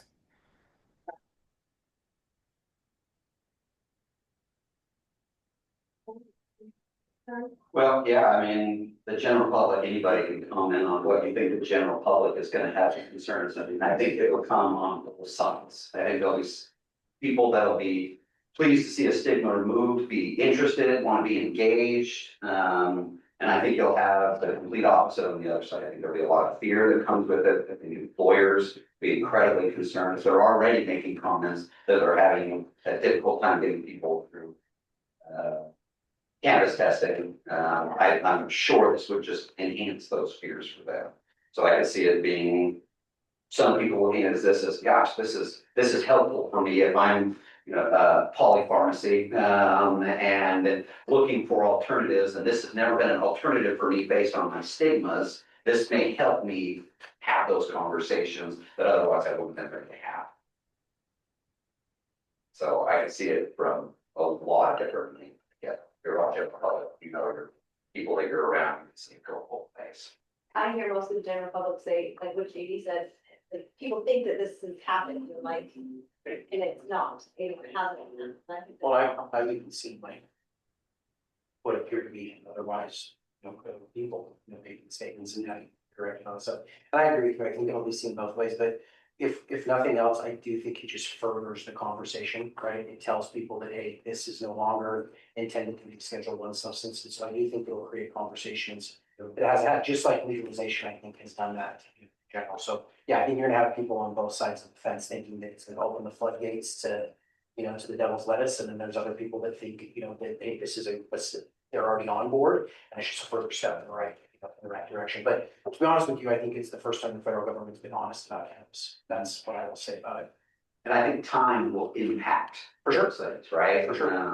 As that conversation, as people start to educate themselves a little bit more, as Misty's able to get a lot more funding for the research, those things will be able to change those product segments. I'm crossing my fingers. Yeah, me too, me too. One last little comment about the research. So it's interesting because Misty and I overlap in a lot of research, but the research Misty does will be different from like the research that I would do. Because like Misty comes at it directly for maybe potentially public health concerns, drug-drug interaction, some of those things. Whereas, pharma companies will look at, efficacy and trying to look to figure out how to create treatments for specific conditions. Yeah. Right? So the nice thing about NIH funding and all those things, those answers all the questions we were ever wondering about, all the things associated with cannabis. Whereas you will see other branches of research where this is what you take for Parkinson's. This is what you take for this. So, and both have value. Yeah, absolutely. Really excited. Yeah, that's very cool. I mean, I think I would say just in general, as a member of the general public, that's probably the piece I'm the most excited about, is the accessibility for the opportunity for more research. Yeah. Just as a basic level, that's what I'm excited about. Do you have anything you want to say? I do, I think, so I have a social service worker's license set down from what we were doing, and I think that during it's the devil's lettuce, and it's scary. During all that time, how many times did the DSM change? And what can we assign some of these things that were scary behaviors that weren't actually attributable to the use of cannabis and whatever form was at the time, and but we're still kind of stuck in that 1930s to the 60s, somewhere in there. If we were using that DSM, we would be having a completely different society in general. But for law enforcement, I think the part that I'm most excited to see is number one, I think law enforcement, military, fire personnel, first responders, the mental health aspect of it would be nice for us to be able to participate. At the same time, we decided to do the job and just bars us from it, and so we'll end up leaving because of that. I am getting assistance elsewhere. It would be nice, ultimately, it's gonna come down to pretty much the DUI laws. If we can prove what's acceptable to have in your system after however much time, if you use on the weekend and when you get to work on Monday or Tuesday, whatever, and you get in a small fender bender, are we gonna say it's attributed to your medical cannabis use, or are we just saying it's your annual fender bender, you want to you back? And the only way to get there is through the stuff of NHTSA. If you put a number on it, that's really the only way law enforcement are going to be able to participate. And the bonus that I see from that, with seeing other people using it for mental health, or physical health, I think it would save a lot of law enforcement. It takes out of it. I just, I tried really hard to give it to police. I did everything possible. And I even had lawmakers of something about not being able to break federal law and carry a gun. Couldn't work. It was a big hurdle. Do you want me to? Yeah, I mean, honestly, after all this, it kind of feels like patients are the least affected right now. But that's my own personal opinion. So to reiterate, for patients, it obviously is a reclassification, not legalization. Not everyone has access to cannabis. They keep accessing the cannabis program through the state program. Patients will not suddenly get prescriptions. It is still a recommendation program. Products sold in Utah are not FDA approved products. Those would change with different classification than just this rescheduling. Insurance is not going to be covering it suddenly, unfortunately, at least not in Utah. We've tried. Qualifying conditions all stay the same. Patients don't lose access just because anything's changing, Really, there's not a whole lot that patients right now are affected by. If Utah holds it, if Utah stays the same, and that's goes back to JD's point is. I don't wanna. Ultimately becomes is what you want Right, to keep right. running, because for patients right now, if they are, like, if it does, go through and rescheduling does happen, it will change the potential criminal penalties associated with illicit use, right? Because Yes.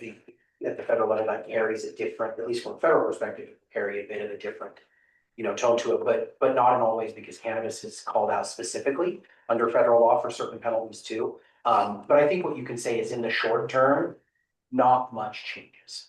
In the long term, everything or nothing. Changes. So it is, I mean, and But it's usually when you give that answer, you're kind of like just giving that answer because that's what feels comfortable, but in this instance, it really is true. And so I think, you know, they would do well to issue some, wherever they land with the rule, they should issue some sort of formal guidance. I think what we all hope doesn't happen is it is treated like every other Schedule III substance at the Right. federal level, because if it is, that is a slow death by 1,000 cuts that will, you know, will fall. The caveat No, I wanna give is that CBD is a different story, Of course. especially the access and what is pending Well, with the that and hemp-derived- living in that is a big deal for patients, especially Oh, of Utah course, patients. hemp-derived So I don't products wanna can- say nothing's changing. I feel like there is a lot. For the hemp, yeah, if we go to the Being forced in here and it all kind of feels tabled. Sure, if we go over to the hemp derived side of it, I mean, as of November, the way the law currently stands, all of those hemp derived products become federally legal. Right. Now, to me, the most interesting dynamic in this whole thing to watch is you watch a state like Texas that was on the verge of making hemp illegal. Did an about face, decided not to make it illegal and regulate it instead. Federal government then makes it illegal or illegal come November, and the state of Texas says, actually, we're gonna move ahead with our own regulation. I think that's probably more of what you see, but it just depends on what the federal government's appetite is for enforcement. You know, there was a day and age in this country where they were, you know, where they were still raiding state legal cannabis businesses. A lot of that is no longer happening. But a lot of that is because there are protections in the law, there was the former Cole memorandum and things like that. So I think the enforcement for both patients and for industry is gonna be the huge, you know, the huge thing, because, you know, industry could go out of business and it will be filled, there will be a void that will be filled, and patients will then be forced to go back to, you know, prior sources. I don't think anybody wants that, but again, states are gonna have a decision to make too, on do they follow federal law or do they continue to not follow federal law? Well, and that's just applying to patients. I'm not saying users in general, because a lot of things change for users and cannabis users in the state that aren't technically medical patients. So there is a lot of caveat there, but yeah, for the most part. Fairly innocent. Yeah, well, Brandon, Bodie, Rich, you guys, what do you guys see you doing? Tell us about yourselves. I think it will end up affecting our programs more on the hemp side, more so the non-medical cannabis. As several people already pointed out, we're already operating outside of federal law for the medical cannabis portion of the program. So unless you want me to get in depth on the hemp side of things, I think we can forego any other comment on that. Yeah, I would like to see our hemp program. I think as access to good quality hemp CBD products stick around. Regulation or prohibition. It does provide an interesting place that we should think about in terms of allowing federally hemp compliant products into our medical pharmacies. So if they do end up limiting to 0.4 milligrams per container, I mean, the way the hemp program is right now, you would not be getting a single gummy, let alone anything else. But look, some of those products have medical benefits that we will get more and more things too. And I actually think that could expand our medical program to have a even wider offering as medical cannabis producers, you know, start thinking about using minor cannabinoids in other ways and so forth. So Would we technically be like shutting down a lot of the producers now and then just kind of handing it over to medical cannabis? I do think it naturally will just evolve. Those that can meet the standards will continue to produce, and maybe there's an avenue for them to do things. But I think a lot of producers have been trying to make hay while the sun was shining, and it's gonna get cloudy, and so we'll see who sort of survives that process. And that's not more, I'm not saying good or bad, I'm just saying that the way the federal rules look right now is it's gonna be a dark day for most hemp producers. That's a very good point, and I just want to note that UDAP is working with legislators on some solutions to make sure that patients still have access to low THC products in If you get pharmacies. a example. We will certainly send, you guys will get a draft. This- I would love that. Yep. I would love to have an opinion about that. Rich, do you guys have anything? I think the points have already been made. We know that with the proposal for reclassification, that there's no changes to the medical program at this time. Patients still require a medical cannabis card. Medical cannabis products can only be found legally at the legal medical cannabis pharmacies. And we'll wait and see what else comes from the federal government. Okay. Does anybody? I just want to thank everyone for having input. I think this is the first agenda item that every single member of the board has spoke to. And I just want to thank everyone for taking the time to think through everything and bring your thoughts. It's the most collaborative, I guess, agenda item we've ever had. So that's part of why I asked for it all that time ago, was to try to get more participation. I just want to thank everyone for participating, because I think there was a lot of good perspective that everyone brings just inside it. I think we should also note that Rich and you agree on this one. We'll wait and see. Write it down, take a picture. I agree. Trevor, can you put that? January 20th, 2026. Rich and I agree. I think we should just end there. Meeting adjourned. But almost almost our last one. Item number 7. We're just gonna quickly, I'm just gonna very quickly go over board recommendations, and then just so we can remember what we had voted on this year, and then we can kind of just see what ended up in bills and make sure that if there's things that we want to pursue this session, that we do it a couple weeks ago, maybe, or now is fine, I guess.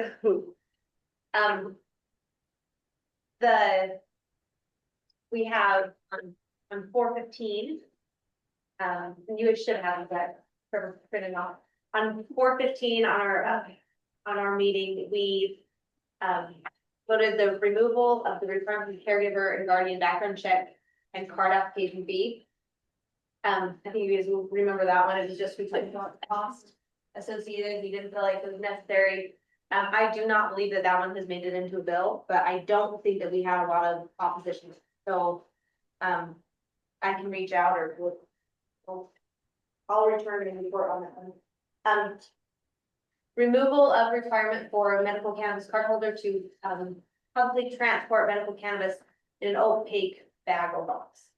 That was JD's, and I think we voted unanimously on that one. It was just they didn't have to require that medical cannabis card holders always have it in this opaque bag or box. I think it was a no-brainer, but again, I don't see, did you guys work with the lawmaker, JD, to get that in anything? No. Are you going to? Don't know. Quite frankly, I forgot about it, I'll just be honest. That's why I we're. think, well, and I think what I will say is, I think that, I know we send the recommendations from time to time. I think what we should do is, we should do Trevor some work to put together all the recommendations from 2025 and 2026. And reiterate those to lawmakers so they can have them fresh, instead of hoping that they will remember that they're in, that they received a prior recommendation. I think we should summarize our recommendations for them. And then I would imagine that you, as chair and vice chair, will be the ones lobbying for the board stuff. Okay, happy to support, you know what I mean, just chasing other things too. Trevor, you did start preparing something like that. We've already talked about this, right? You preparing something for like of all of our votes. That's what this is, right? This is a summary of all of those. So it's not into them yet, right? I haven't been, this hasn't gotten to the lawmakers yet, right? No, Like the individual recommendations over time, you've sent memos to them. Yeah. Recommendations, but then we haven't sent a comprehensive list of everything we've recommended since that session. No. there was a request from the medical cannabis governance structure working group in August, I believe, for the board. Yep. So it's been a- Recommendations, so they have a list of that's public on le.utah.gov. But since then, there's been a compilation. maybe of let's those. file something. For sure, and it's something you all can then take and give to lawmakers as well. The private sector job protections is probably not a good year. Great saying. proposal, just not. Maybe we put it in small print at the bottom. I have a question on those two. Yes. Is that basically just a policy that makes it so I can't see that we have?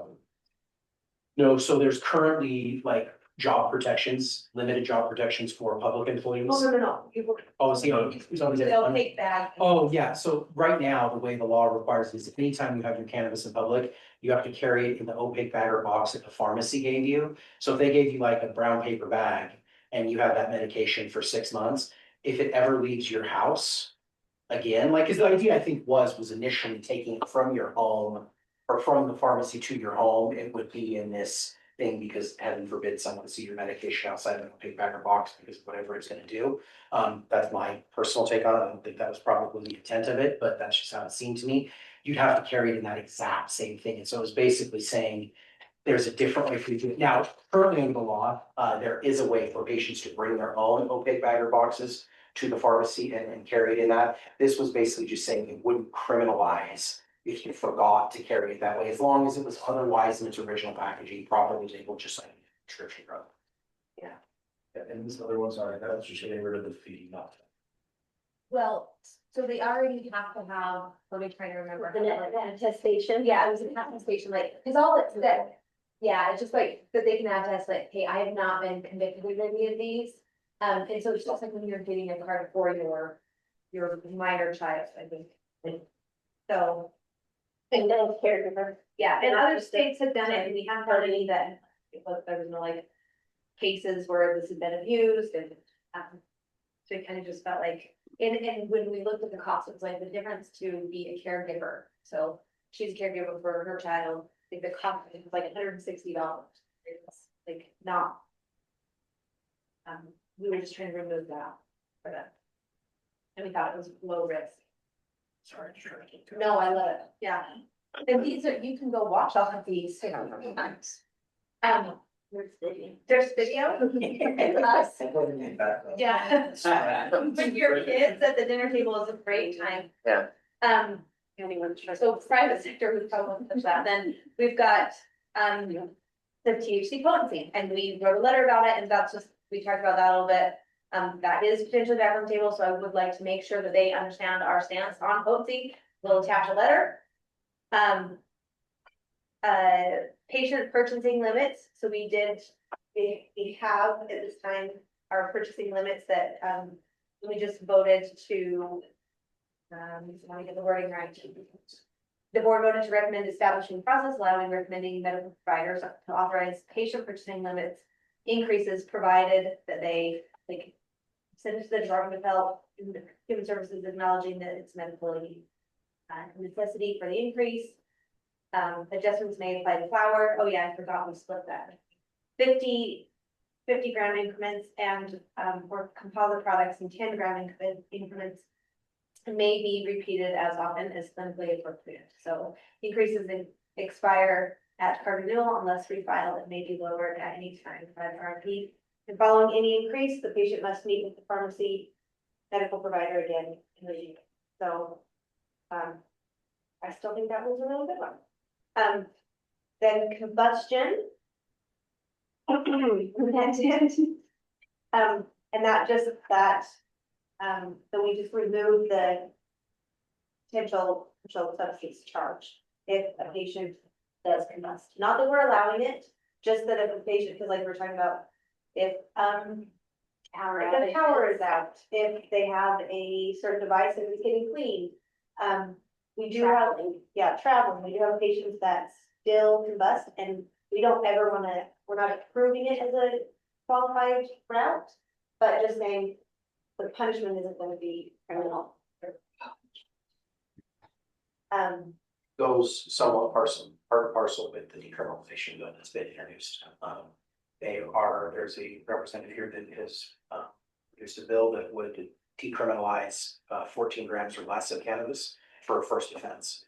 So that might need to be lawmaker to talk to, so we can talk off. I'm like. Yeah, basically one, I don't wanna say get a draft free card, but one understanding as long as it's less than half an ounce, we can talk off something. There was one bill we covered, so just talk that right, so. Is the Well, position like making class B after that? No, I think it ratchets up from there, right, depending on, so many offenses in so much time. It remains a misdemeanor, for purposes, but it's just the first offense. It's half an ounce, 14 grams or less, infraction, civil. And what is he like, surprised the house, right? Yeah. Well, we were gonna bring that one up, but then I was worried. So I was like, well, this is not really medical and then. So we. Cannabis in general. Yeah. It's just, I mean, I think it's important for you all to know if you are going to push that combustion, since that is a form of decriminalization, for medical cannabis patients. There's a lawmaker, at least who's working on a bill. I don't know if he'd be interested in doing that or not, but that would be someone to talk to. So it's not also without precedent that Utah's gonna see to decriminalize. I think that just be frank, I think that faces an uphill battle, but it's great to see something in on paper. Yeah. And just for awareness, that's HB 253, Representative Miller. Thank you, Trevor.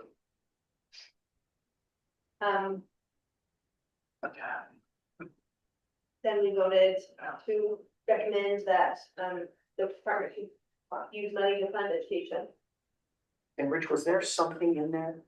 And did it make it in Victor's bill around education? Was there anything in there? No. Okay. There was some education language, but I think it was just moving it, sorry. Was it I wasn't making this change. Was the change that we recommended? Okay. And then expanding the qualifying conditions list, which I've heard is potentially gonna end up in the bill, but, that would just be, and I honestly love where this one ended up so much, but, kind of removing the compassionate use board and expanding the qualifying. Really the idea. So that is what we have. Trevor, if you would, get this ready, and then Nanette and I can take it and see if we can't get some of the stuff in the bill, and anybody that's up there, and then you guys are there often. Yep. Love any help that we can get. Let me know what ones you want us to push on. I for sure expanding qualifying conditions. I know that, that has been on my list forever. On it. And I mean, when I talked to Vickers years ago, that was in my 5-year plan. So then I was trying to do the math. In about 5 years? It's been about 5 years, so I'm ready. Can I ask two unrelated questions? Yeah. Just thoughts that came to mind while hearing other things. Was there any talk from legislatures that we're going to try and do anything similar to what they just did with alcohol and no alcohol sale and people's driver's licenses with? No, nothing about that extreme DUI or whatever they call it. With aggravated. Yeah, so it's, so They basically, get convicted of a 0.16 for higher DUI with blood alcohol content. A judge can give you an additional part of the sentence where you would have no alcohol sale on your driver's license. and is that for, is that indefinite? Or is that just for, okay, I I didn't know if it was indefinite or just for a period of time. My guess is that probably was supposed to go hand in hand with like an alcohol restricted Or drug. so as long as you're restricted, it's restricted. Yeah, part of it is supervision time, but I've not heard about that. good, because my question on that comes to be like, how do you take something that's medicinal from someone? Based on, I won't get into it, I don't see Rights issue. it worries me, worries me in general. My other question was, people that are supervised by like adult probation and parole, are they allowed to obtain medical? Yes. So the way the law is currently written is that they cannot make it a condition of your probation and stuff like that, if they couldn't do it for another controlled substance. It's just another way they're supposed to treat it the exact same way. So for anyone listening, if you find yourself in criminal trouble, make sure you pay attention to what that probation order says. But I know there are people in probation and or parole who have medical cannabis cards. Is it kind of the same way if you have a random urinary or APP or whatever else, you should provide more? That I can't speak to what the process is. I don't know, you guys may know more with patients, but I haven't had any interaction where it's done that. I know we've had people that are on probation, you know what I mean, get cards and come and purchase, but I don't know what the kind of practical effect is on their interactions with their probation parole officer. That's more from my understanding, especially to take back to the road, that just because someone's quote unquote on paper or some kind of role of probation, that, Yeah. we don't just start taking things away. Yep. We did have that from the courts that came and I don't, I've not seen that in a bill. but I haven't seen it in the bill yet, but I have not heard it go away either. Yeah, I'm sure. What I have heard on probation with the MPP is that they did have to provide evidence at a card. And that in their regular check-ins with their officer, they needed to provide receipts from them. Indicating they were buying. Oh, so if they have THC in their system after you wait, then they just show a receipt from an illegally. Okay. Yeah. I mean, So I know that they, it's just evidence that they're participating in the legal program. yeah. Well, and the only thing that they're showing that for is THC, and they don't find anything else, chances are, and they can produce receipts, but Chances are that is all it was. they're following the program, which is the intent of what they're trying to do anyway. So, Hey, well, the last item is just, recommendations. Do you guys have, I'm sorry, next meeting's agenda, do you guys have any recommendations for our next meetings? I mean, this session, I think the session has to be kind of the focus of the updates on where we are, Bill, what's happening with the bills, and what we potentially need to do going forward. it could be shorter meetings.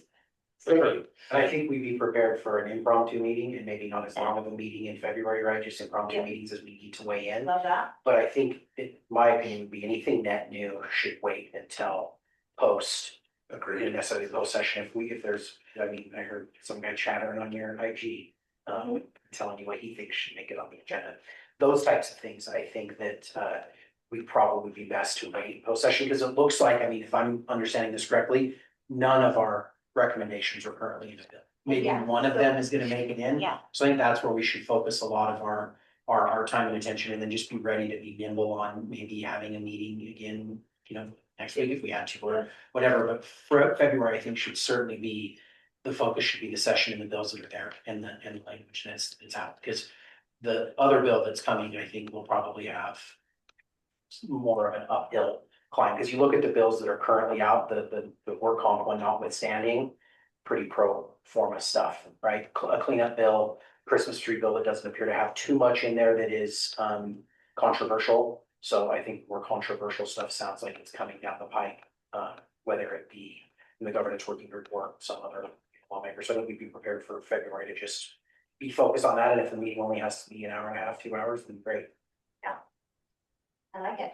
And anyone that can get up to the Capitol and attend any of these hearings, even to see what it's like, I think it's good to see how how the laws kind of all come together, and you might have a chance to interact with some of the folks that are on the other side and may change your heart or a mind too, so. As these bills come up for committee, I can send an email and just let you guys know what it is, then you can get on and listen or. Yeah, because you don't even have to attend, you can still watch from it. Yeah, but they also really do take our opinions, right, because of where that we're on, and so, feel free to chime in if it's something that you, feel passionate about. We can always use more voices. That would be appreciated, Des, I will. if you could send those links. Yeah, okay. And I mean, do be aware though that these are usually, we can come up with like, we think it's gonna be on Thursday, but it's 24 hours, it's scheduled 24 hours in advance, so. You have 24 hours. Whatever you can get would be Yeah. really great, just. So I'll send them and then maybe, just check your emails and. Yeah. One thing that I would like to see in 2026 is.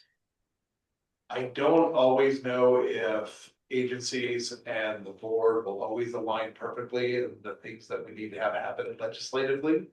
But it would be really, really nice if there are things that we can all agree on, that we can help push each other up the hill on some of those things versus.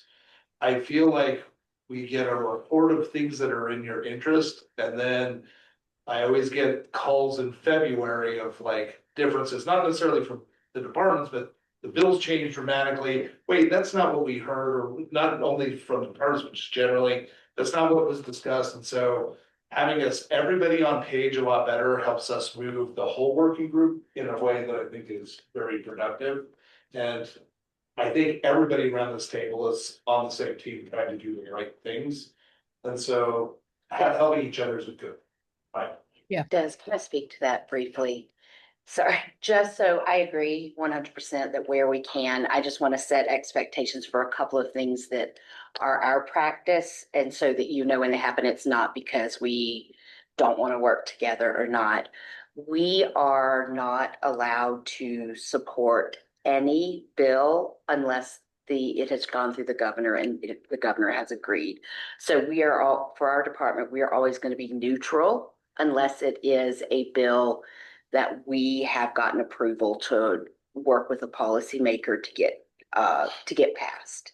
So that really limits, like we can educate, and we do a lot of education with our policymakers on bills that we may be neutral on, but they may want to know how they can be operationalized on the ground for their barriers that they can see there. We are also, until we know for sure that a bill has been, or one of our proposals has been approved by the governor, we can't publicly talk about it either. So just so you're aware, those are a couple of things that are actually in how we function as a department, because we work for the executive branch and we are in alignment with that. And so we will wait until we get that go ahead. Fully understood. I guess my point would be, you guys do spend a lot of time doing education for lawmakers. By the time that you're presenting in a committee meeting though, that's not public. So letting us know what is being asked and how that's happening, because it's now public, is helpful, because now all of a sudden there's a question on clarification for how this rule applies to X. If we don't know that, then we may not know how to even align it. Right. And when a bill is made public, so if it's not protected, then those are things that anybody can look at. However, if a legislator does not want that information shared, we cannot. We all are under the exact same. So just want to, again, to make sure that as far as that goes, there are just going to be times where that bill is not even published till the day of the committee hearing. And we can't speak. I'm not asking anyone to break any. I know you're not. Just want to make sure that you understand kind of what our order of operations is and what our requirements are. Yep. I've done a lot of work with Health and Human Services in a previous life, so I understand that very, very well. But where we can be friends, we should all be friends. I agree. And I think we can be friends even when we can't agree, right? Hopefully. But we all just find this topic is on the Senate and on the top. Okay, well, that's all I have. Do you want to make another motion? Motion to adjourn. Second. Thank you. Thank you. February 17th is the next meeting, right? Thanks, everybody. Rich, Thanks, I don't yeah. want to